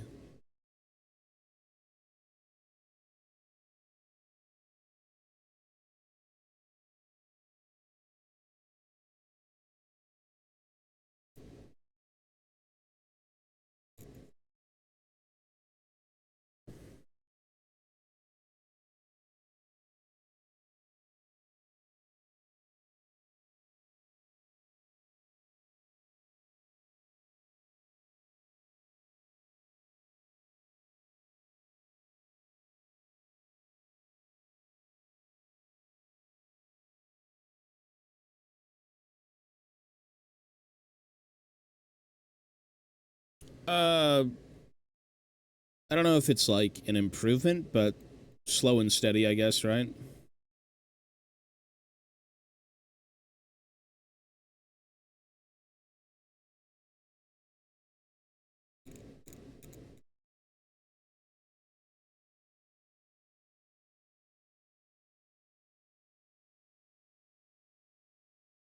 I've got my CAT scan next month.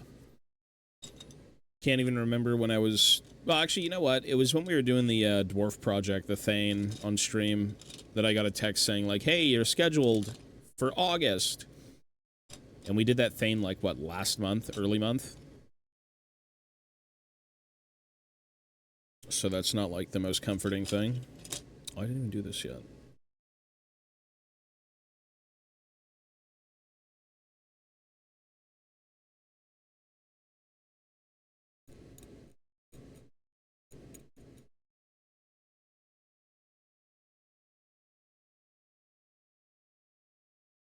Venom injection. I'm become... Well, you know, that's a curse, though. Bane was an experiment. And then he ended up getting, his own serum made, but he was still so reliant on it because he was just fucking juiced up constantly. He's a junkie.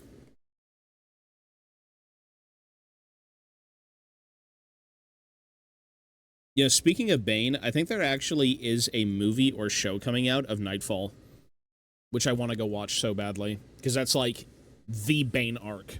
Like, that is his most... Oh, it was for League? I thought you were talking about Bane. Never mind. Either way, it's going to be cool.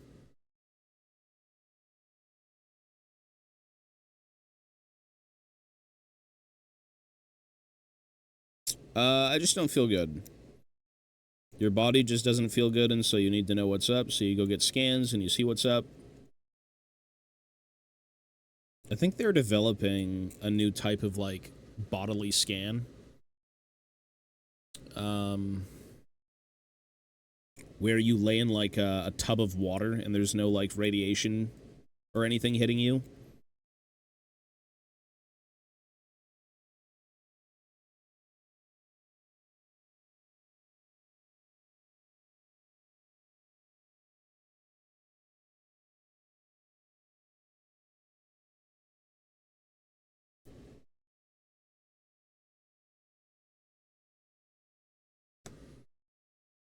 Yeah, we'll see in time. Venom is an allegory for a lol. Oh. League ain't so bad. I'm having fun. If you take it too seriously, good luck with your mental health.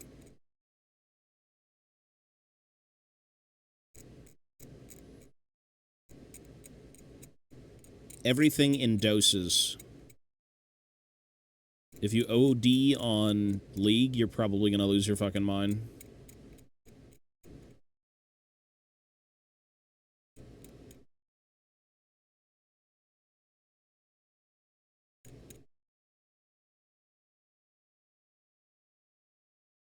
Chrissy, hello, ma'am.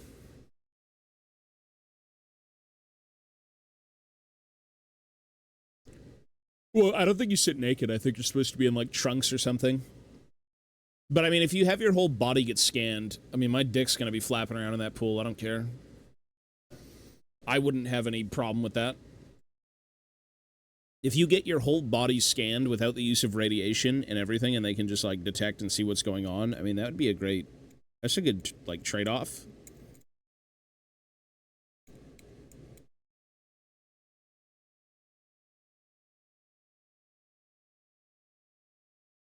I don't think that'd be the worst.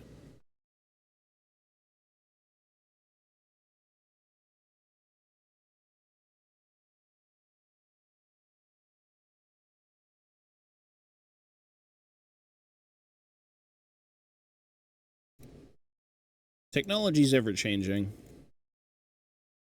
Who knows?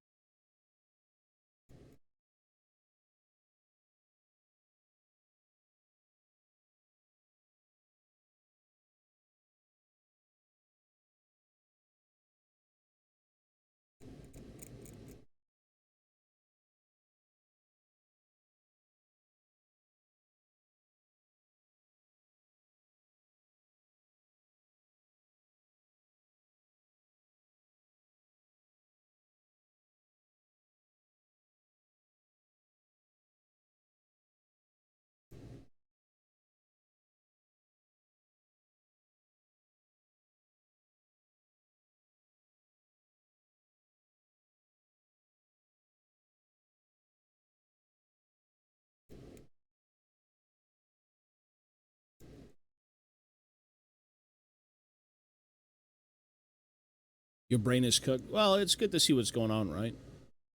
Again, hopefully everything's good. In 20 years, the average lifespan will be 120. What the fuck? Okay, Grok. Maybe.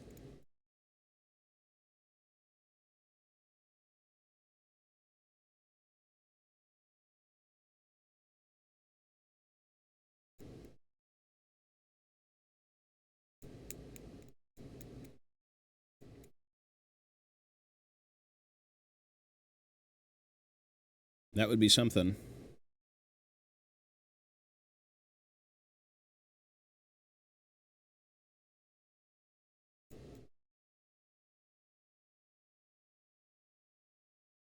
Well, I just turned 30, so if I can make it fucking 90 more years... Holy shit. 3 more lifetimes? Whoa.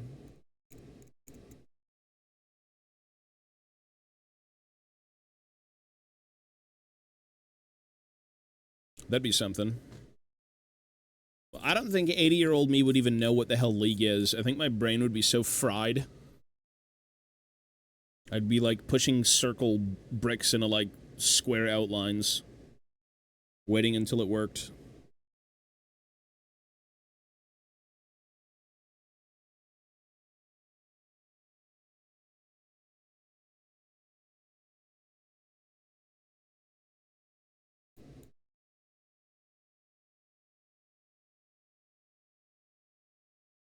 The one part.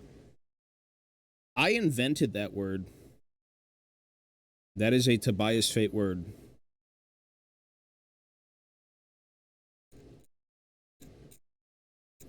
The one part combo.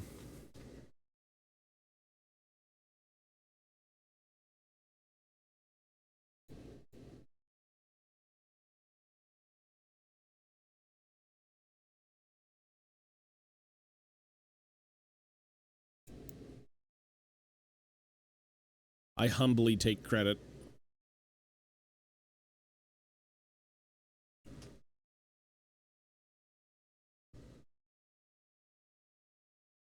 What is League Next? What is that?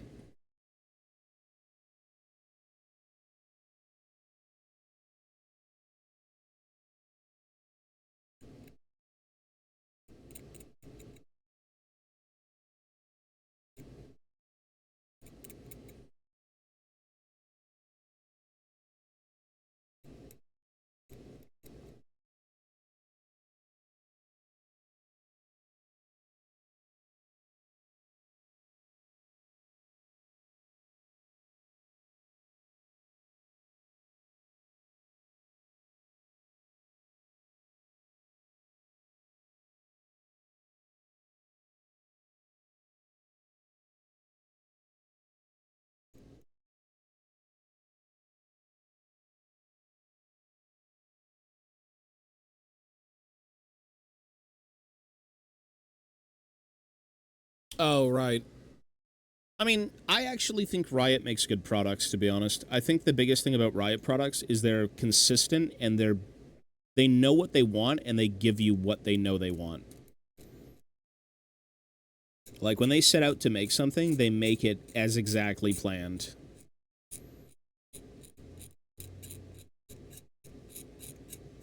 Like, they know that client is shit. They made it that way specifically. If they wanted to make it better, they will absolutely dial it in. I feel like it's not like an early access type of company. Obviously, you're not paying for anything, but they're not going to launch something that's, like, so dreadful.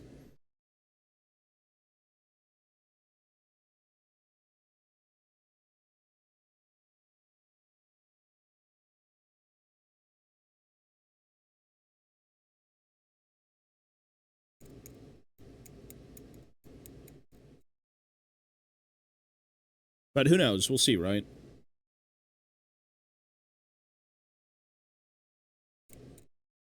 Yeah, new music.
League VR. Maybe League VR is sleeping with your favorite character. I think that's what's gonna happen. Some gooner ass shit.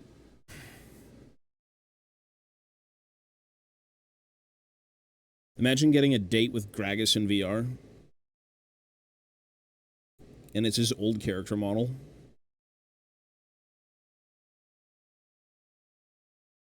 And the voice is like all AI generated, so they just can say whatever they want. It's so terrible. You look good, baby. Did you shower this week? Gragas, slow down, we just met.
You're playing the Third Age.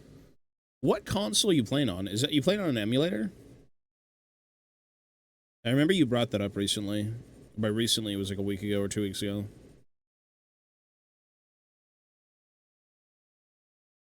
Today we're just going to do this for a bit, and then I got to go take care of a few things, and I'm going to do League. We're going to get back to Variety next week, for sure, 100%. So this week I'm just giving myself a bit of time to, like, ease back into streaming, and then we'll be on, like, a proper, good, consistent schedule.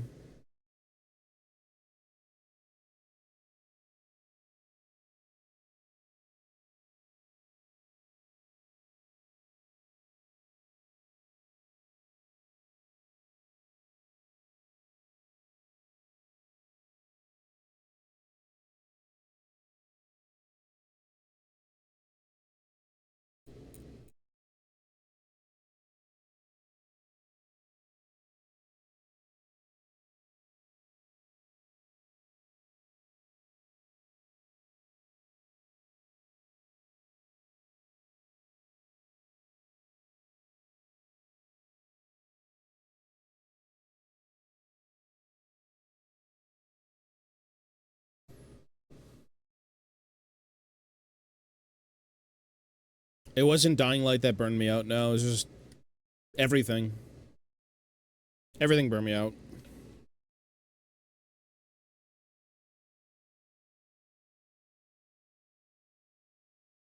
A bit of everything.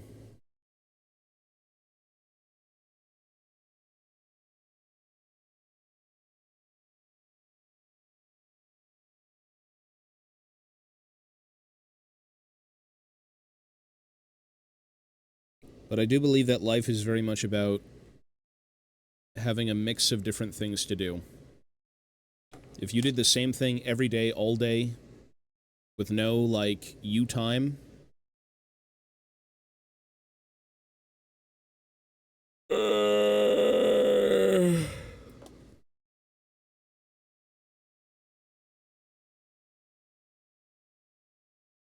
And even with that, you can get burned out of what you love.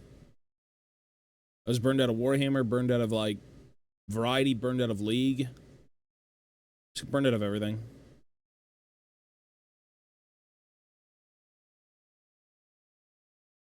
Play PS2 games. Oh, that's pretty cool. Yeah, yeah, yeah. Yeah, I remember playing that. We were talking about it. Everything in doses. I love dwarves. I don't want dwarves 24/7. I love Gangplank and all those guys, but not 24/7, you know? Sometimes you gotta separate yourself completely and just be like, excellent.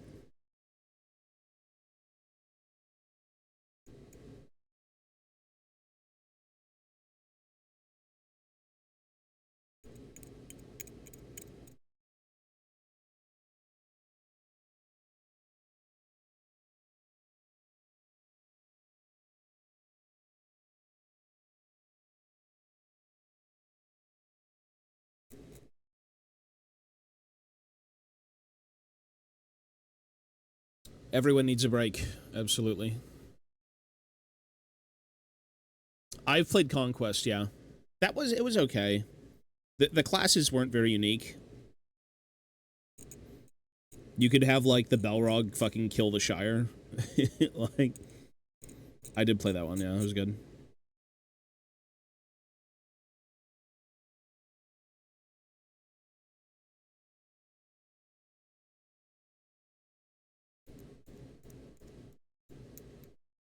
In concept, great, but the gameplay was like, eh.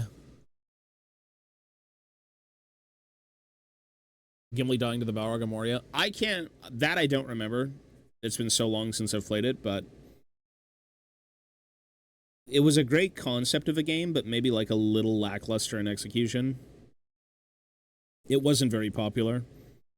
It should have been, considering Battlefront was like a massive success and it was the same studio, but...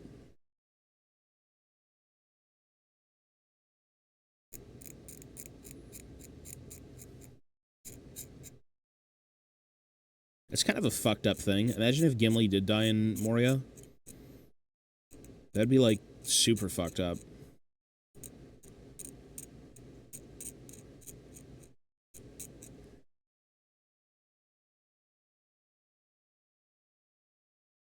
It's a weird game.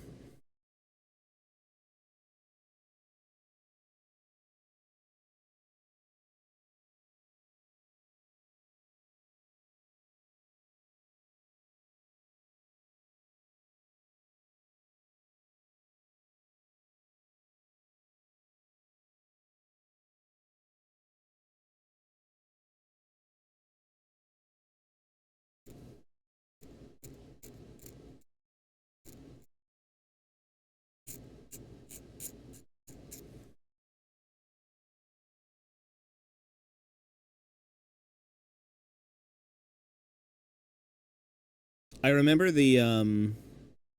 one of the funniest things I've ever come across. I remember it so fondly. So, this was past the PlayStation era. And I think this wasn't when games were as sought after, potentially. But I remember walking into... It was at the cottage. So, little cabin in the woods, and there's a town. And you head over to the town, and the town feels like it hasn't aged a day. Everyone's still stuck in the era that it was built in. But they had a gaming store. Or like they had a digital, you know, like a Best Buy or something. Like a cheapo, weird, backwater Best Buy. And you go over to the gaming cabinet, and they have copies of Battlefront 1 for like $90. And this was when, like, I'm sure the game market wasn't good at all. I'm like, what the hell? You're in the middle of the woods with a $90 price tag on, like, Battlefront. It's like, who's buying this? Like, well, you know, we forgot to change the price tag. We actually upped the price tag.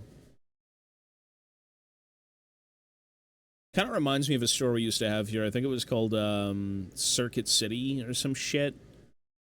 Or it was a red label, and it was like a digital like Best Buy, and they sold boom boxes and all this shit. Everything was so overpriced there, like $20 overpriced. It was so strange.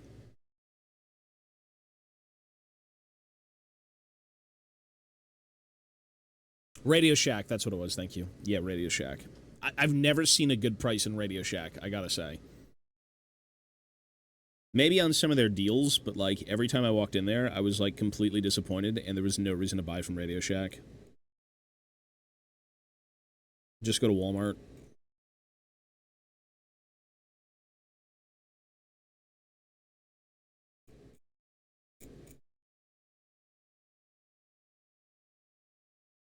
Yeah, exactly. Exactly. I don't know what it was with their prices, but you just get scammed.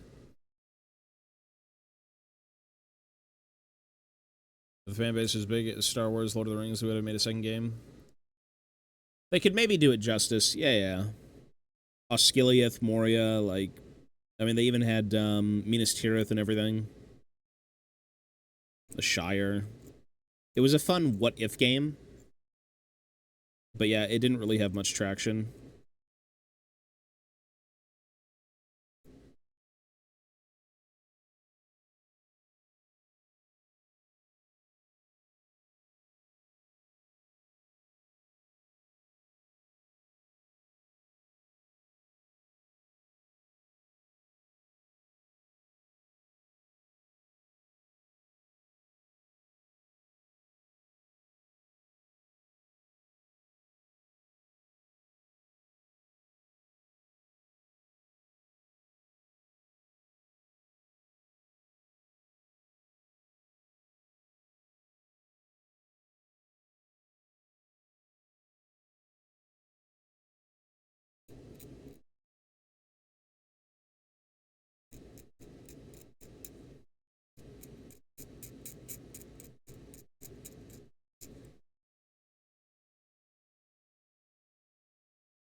Game concept. Well, I mean, the style of game, I think, made sense, but I don't know what was up with it, man. It felt like it lacked flavor. It felt like a very, like it was a game that had, like, the Lord of the Rings skin slapped on it. You know, it didn't feel like it actually was Lord of the Rings entirely. At least from what I can remember.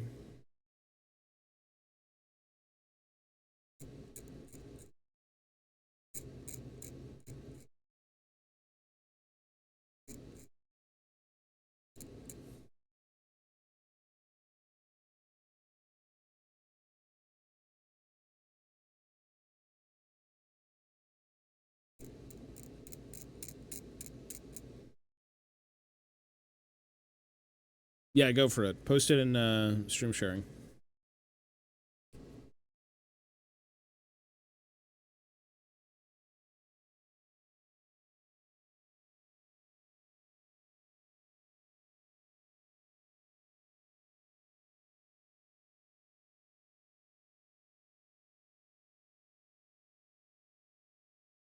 I just realized, with the whole Sony thing taking away discs, what does that mean for, like, GameStop and all those companies? You're technically not going to be stocking, like, anything new.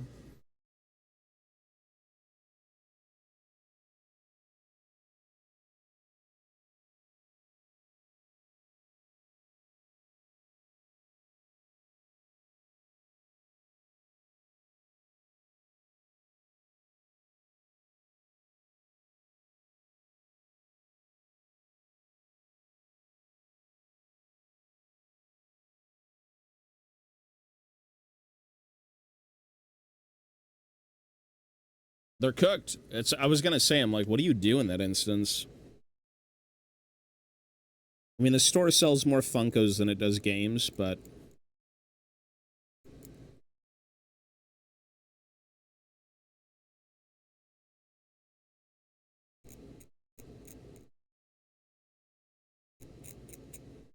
Funko Pops.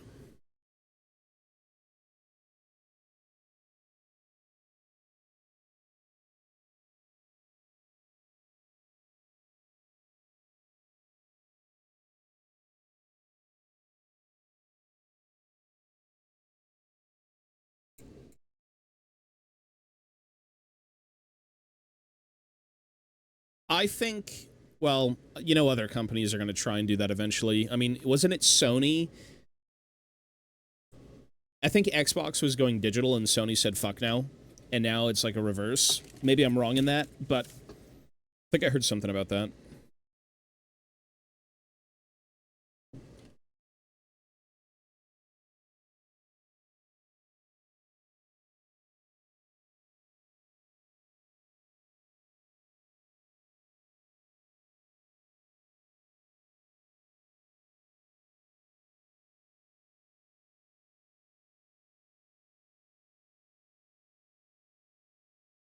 Switch, you know what? I mean, maybe. You never know. You never know, truly.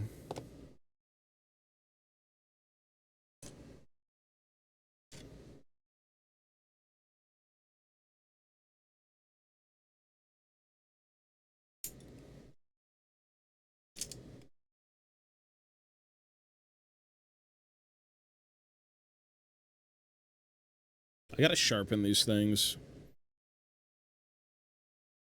Sick of replacing them. The cartridges don't have the game in them. I was looking at, well, I think they do, no? Or, sorry, they give you the license for the game, correct?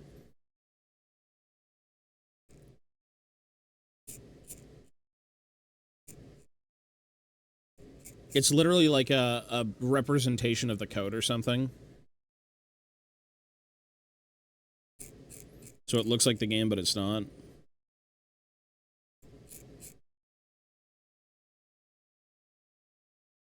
The problem with the games these days, I was talking about it on the other stream, there's no magic to physical copies anymore. They don't give you anything. They don't represent anything. Physical games are boring now. You get no manuals. Everything is just like fucking safety warnings. I feel like a lot of the charm for games left a long time ago when it came to standard releases, but they're still there with like collector's editions and things. But it is unfortunate. And the only thing you can, you know, do is, if you want to still collect stuff like that, there's a million other games that came out before it that have manuals and have charm, but it depends on the box. Depends on the game release, for sure. Some came with figures, some came with maps, some came with, like, little dinky things.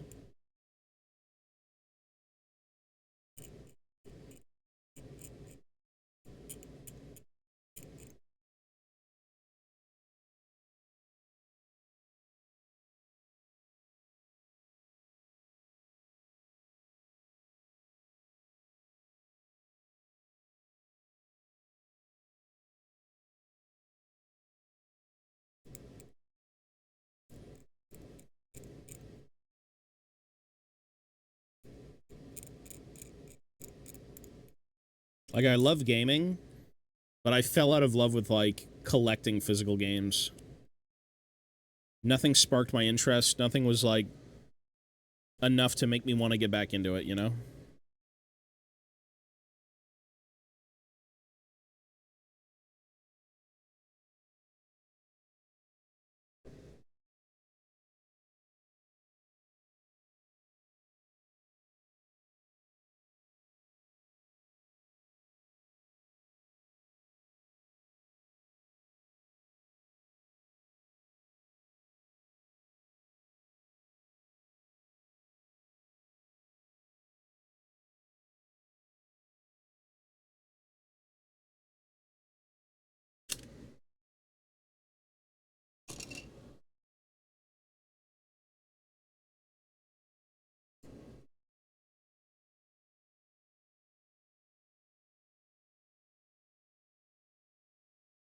Yeah, it's all in the exclusive editions.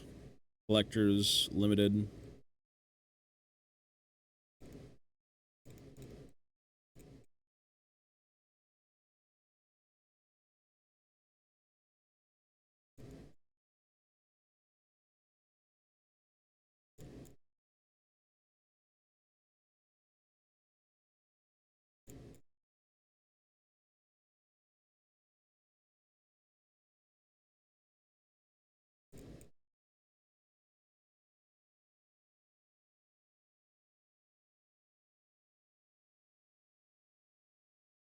Doesn't inspire fun.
You know, they still do have stores like that. I mean, they're all in lieu of, like, vintage gaming, obviously. You know, new age stores won't be as exciting to look at, but it's the fans that keep stuff like that alive. The people who grew up with it, who are so nostalgic.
Stores need to be more fun to look at.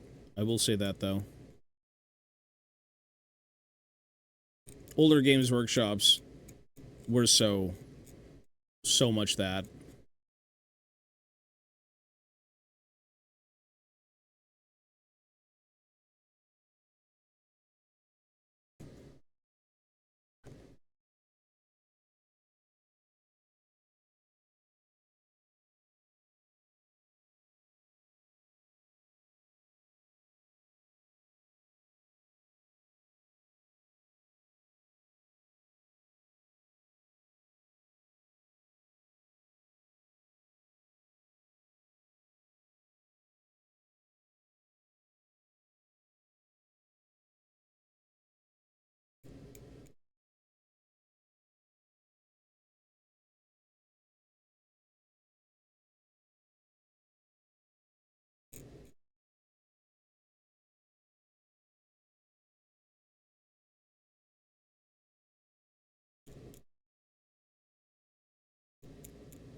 It's true, yo, buddy.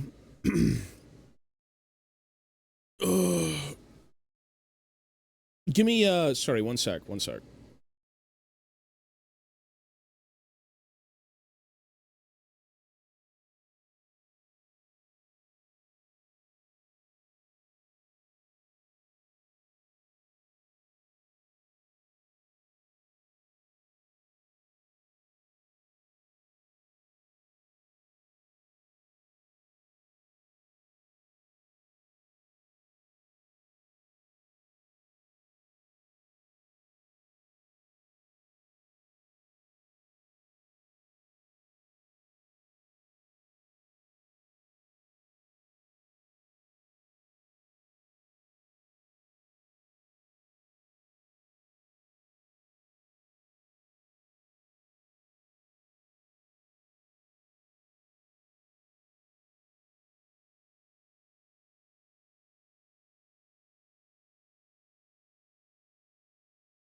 Oh, you're good. I'm here. It's just I had to do something.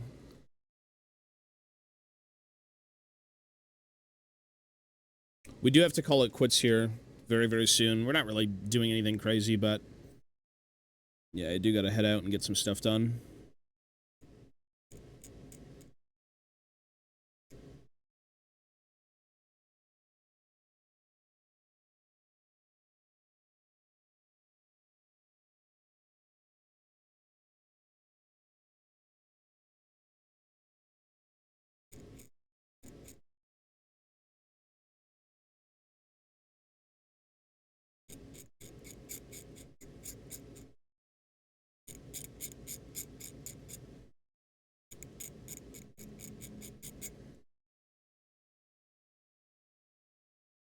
The gyrocopter changes. What happened to them? I think I heard something about it. I was looking at because I don't really keep up with old world like erratas and things because I don't play enough old world currently. What ended up changing?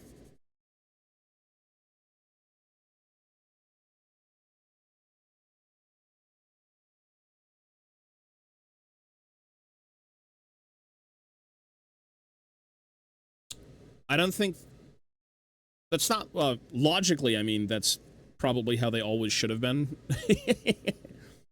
I know they can float and turn and things, but like technically the gun is only in the front, you know?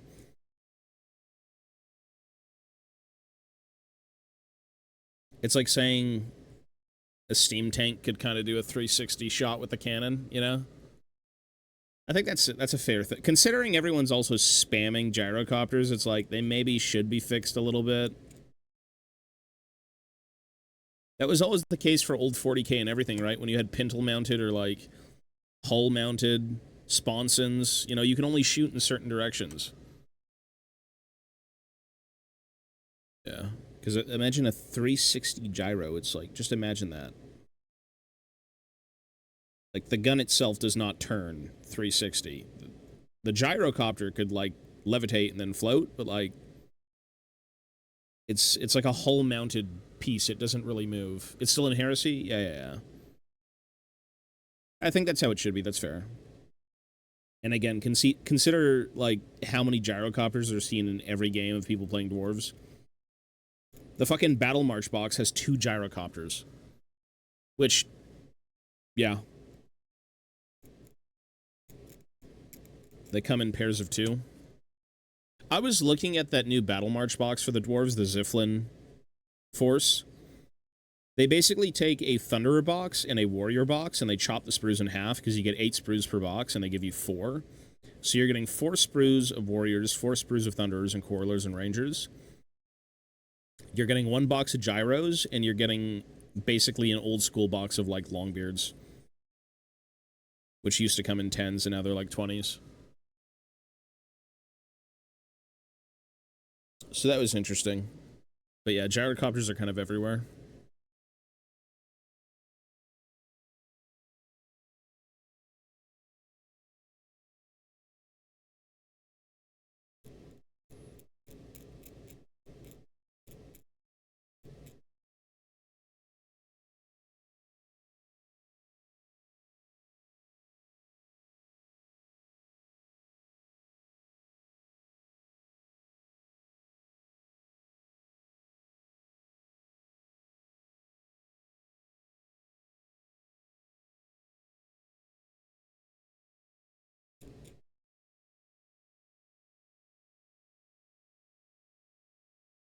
Yeah, they're not bad. I mean, if it's going to get people to play Old World, it's the best case scenario.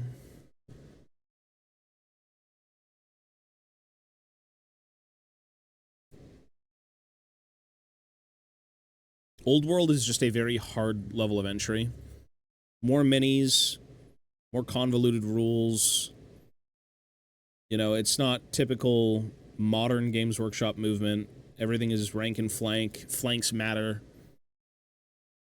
A lot of the people who play Warhammer these days probably aren't familiar with it, just because it's an older thing. A lot of people came into the hobby, you know, through 40k, whatever it may be.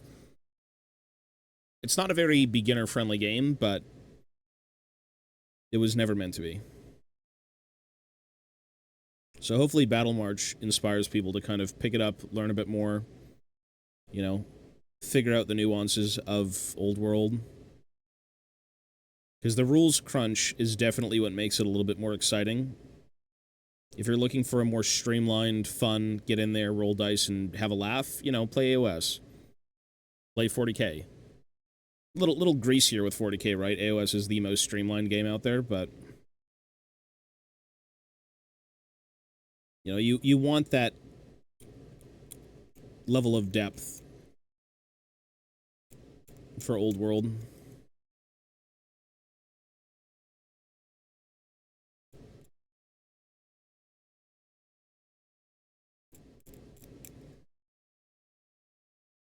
Atlan, yo, buddy.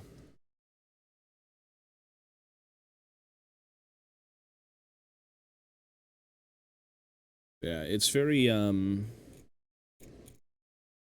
it's interesting. Ideally, Games Workshop kind of just gets everyone on board, you know, because the more you sell, the more you can make, and, you know, hey, investors make their money.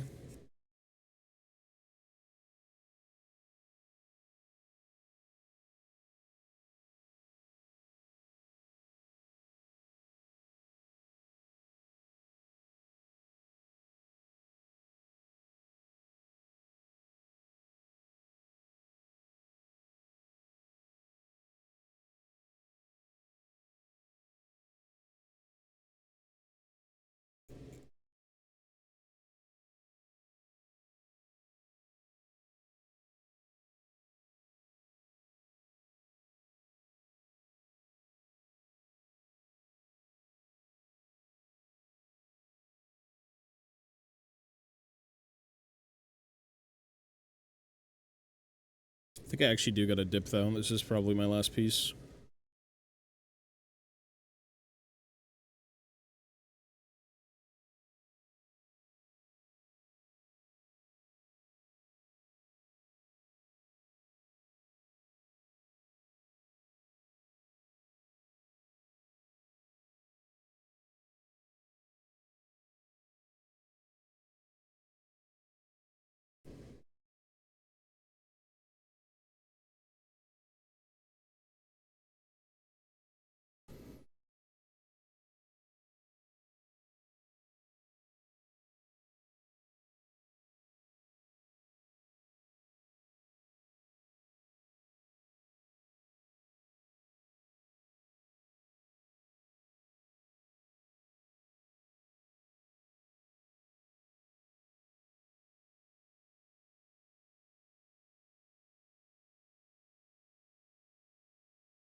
Alright, I gotta call it here, folks.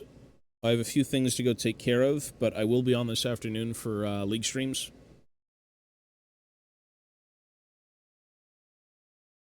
I don't think he's been playing anymore, Fives. I'm in their Discord, and I'm assuming they'd probably ask people in that Discord if they wanted to do Fives, but I don't think there was any indication that they were doing any recently. If he does invite me, I'll keep playing. It was actually very fun. I used to play Fives with a few buddies, like, so long ago. We're talking, like, when I first played League, we did ranked Fives. Or, like, a few years after, but, yeah, it was very enjoyable. I liked it a lot. I still played weird shit, but, like, in that environment, you probably should play something more consistent, because, like, all the weird builds work because solo queue is so inconsistent, whereas, like, 5v5s isn't. 5v5s, everyone's on comms, and everyone kind of, like, dials in. So it's a lot easier to, be in tune with each other. Which those builds do not help. Oh, is it? Well, you know more about that than me then, damn. If that's the case, then yeah, I'd be down to fuck around again. If they invite me, I'll definitely try. All right, I gotta go, folks. Thank you for hanging out. It was a short little 3-hour stream, but I think it was good. I have to go handle a few things, and then I will be back this afternoon. All right, so everyone be good. Thank you for hanging out. I will see you when I see you, folks, and have yourselves a great day. Peace, peace, everyone.